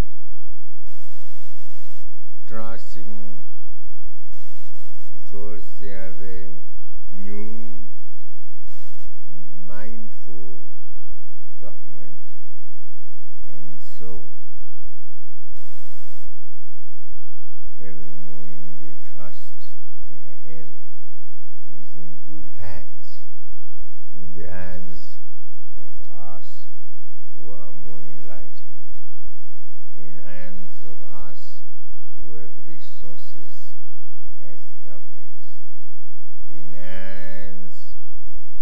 us who are people-oriented in our policies. So, WHO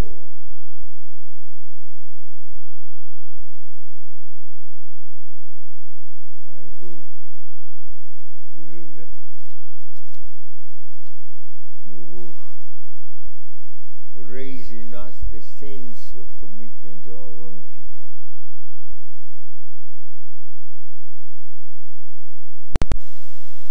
That sense which makes us put the people's needs first. And the first need of our people, which should be the first need of our child, of our children. They don't raise it themselves, the young ones, but we know it. It is good health. Good health is not just good medicine. It's also good care from the mother and father,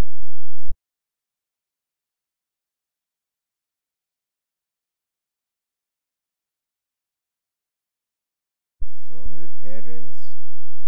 It is also the joy with other children who are being similarly treated. Then only can we say, our health system has worked. Then only can we say our government is truly being people-oriented.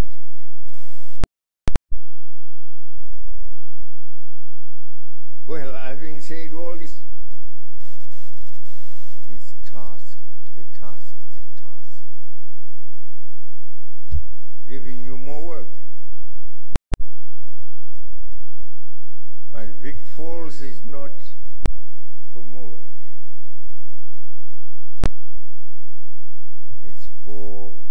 greater joy to your mind, to your bodies, so to, in a sense, to invigorate your capacity to work hard when you return.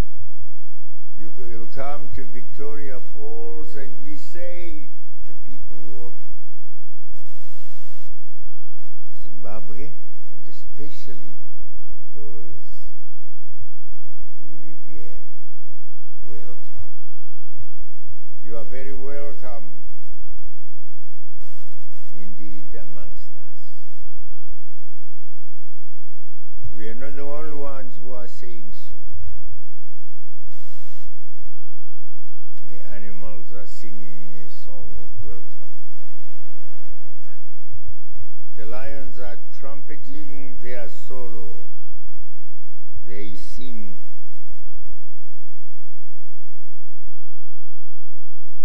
As they trumpet.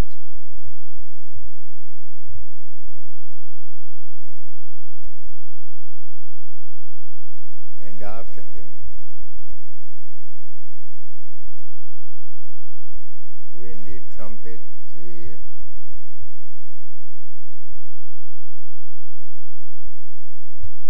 are singing.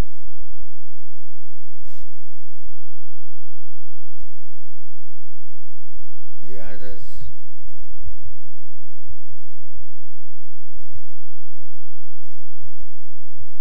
say they cannot be beaten by the lions, by the elephants as they trumpet.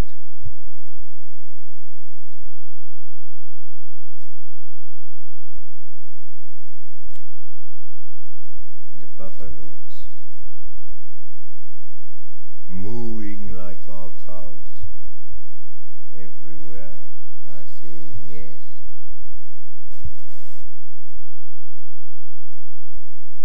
The trumpets, the lions might be producing the first voice.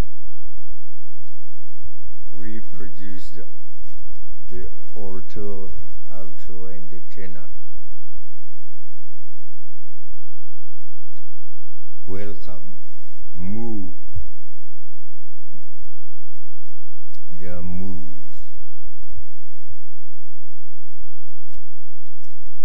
And of course, the bass comes from the king of the forests, who roars a welcome to you, the lion. They're all here. But there are others who cannot quite sing, but who can dance, whether it's ballet or the normal dances, slow foxtrot, but gallant ones, tall heads, the giraffe, spectacular, wants to be seen as perhaps one of the most beautiful animals.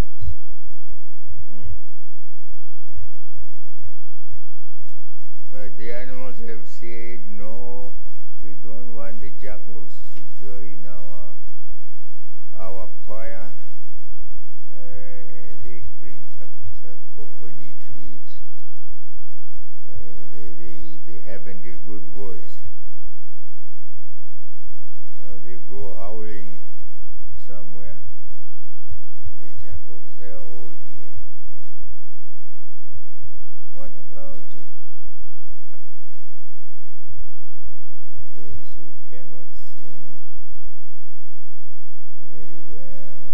But some say, well, we are athletes. Ours is the athletic side. And if you want a winner at the Olympics, choose your cheetah. We have cheetahs as well. Fast in space.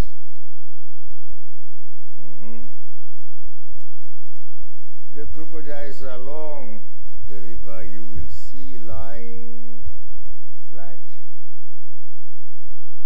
and they say, oh, we are just resting. at us when we go into the river. All the diving, you talk of diving styles. That's our art. We can dive. But afloat, there are those doves and others twittering and showing themselves up. So you'll see all these, and we facilitate your getting on boats as and when you would like to see, and the chart at horse on the Zambezi River. This is good time you have come. The river is full. And the falls, of course, themselves. Yes, you watch them, but the beauty is going up the river. We provide meals, very good meals. Those who want crocodile meat can taste it for the first time. Fish, and of course, any meat out of the animals I have mentioned. Beef, yes, cattle, buffalo, and so on. Just a lot of us as we combine in saying welcome and welcome to Vic Falls. I'm glad to have been given this opportunity to speak to you. I'm a politician, you know, and so it's not, if you invite me, you must also be prepared to listen.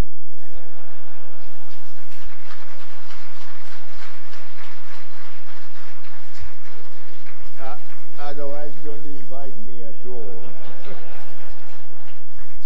Ngiyabonga, thanks a lot for the opportunity.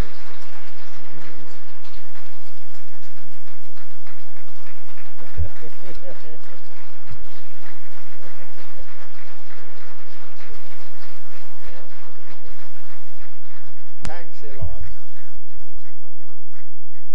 Well, on that note, I declare the meeting open.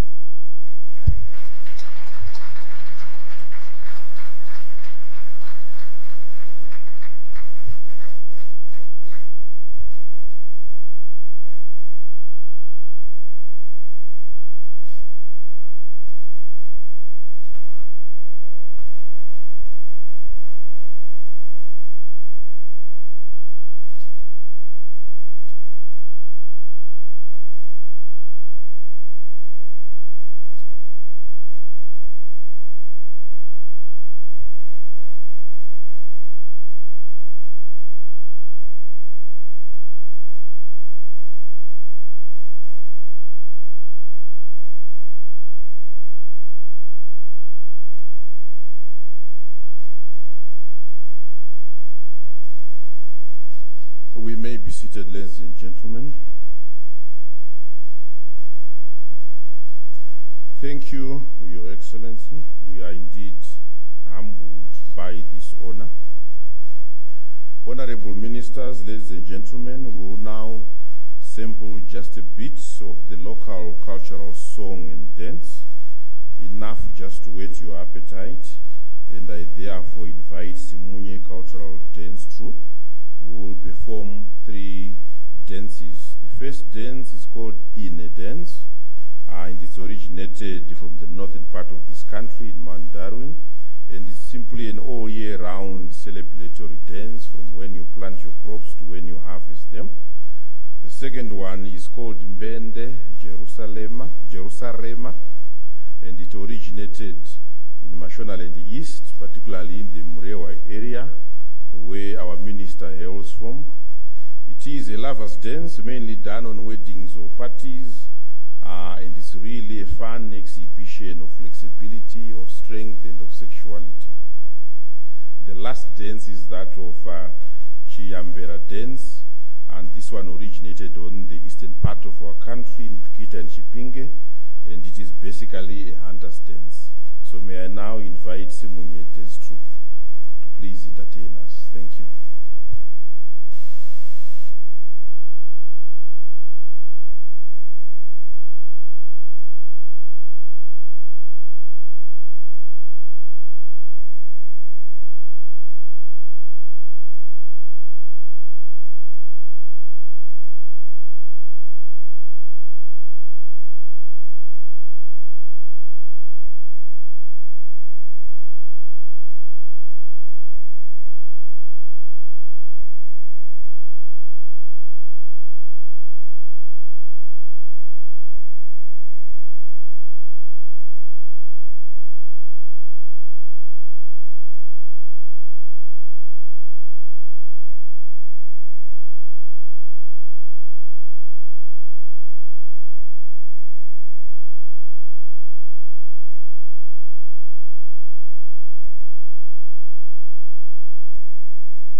Thank you very much, Simunye Cultural Dance Group. Can we give them another hand of applause, please?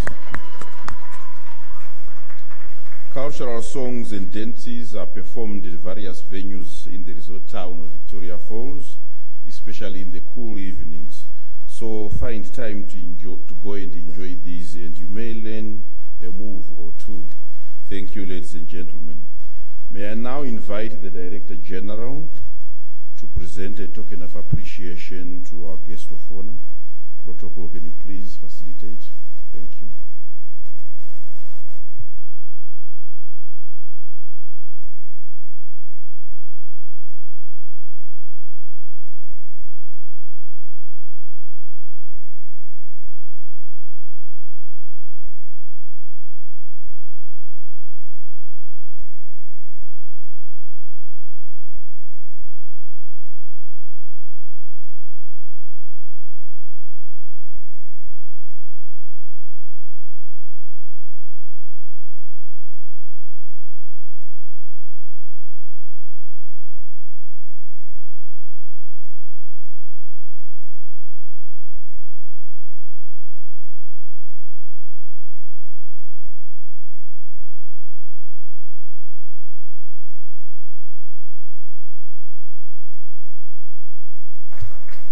Thank you, Director General. I now invite the Minister of State for Provincial Affairs, Matabele North Province, Honorable Cain Matema, to give us a vote of thanks. Honorable Minister, sir.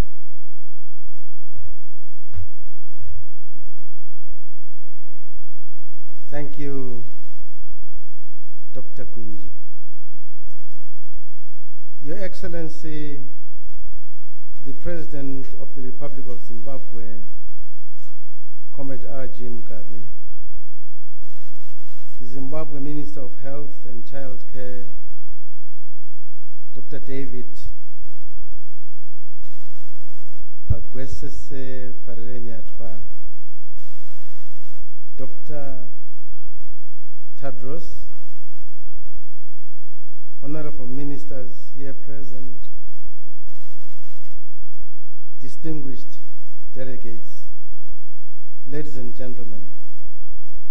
First, allow me to thank His Excellency, the President of the Republic of Zimbabwe, for making time available in his busy schedule to come and grace this occasion.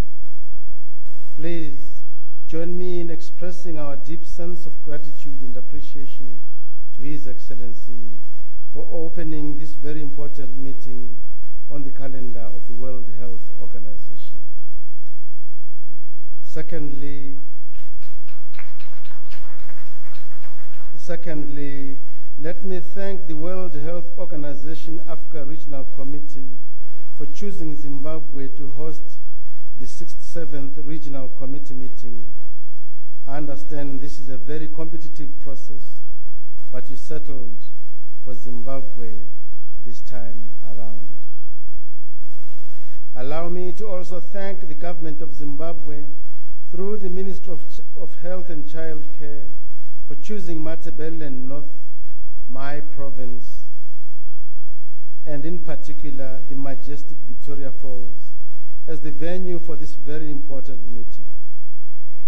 Please take a moment from your tight program to see for yourselves the Victoria Falls, seventh wonder of the world. In conclusion, let me thank the honorable ministers, Dr. Tadros, heads of delegations, development partners, and the organizers for making this event possible. As Matabele North Province, we shall forever cherish having been accorded this relatively rare opportunity. Ladies and gentlemen, I thank you, Siyabonga, Tatenda, Zikomo Gwambiri, Asante Sana, Boku Messi. Messi Boku, sorry. Thank you.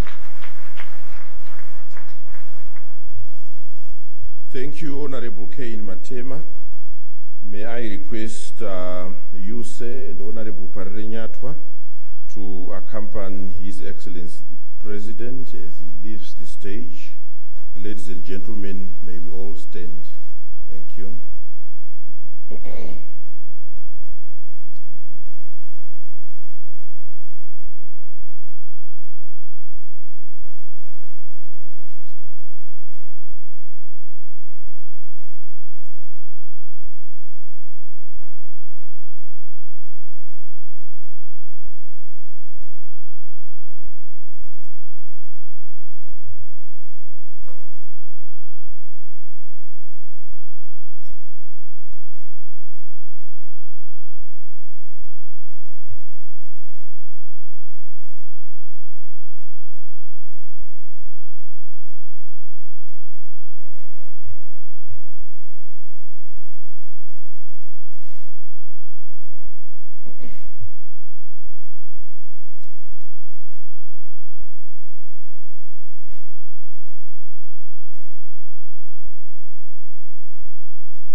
Thank you, ladies and gentlemen. We may be seated just for a brief announcement.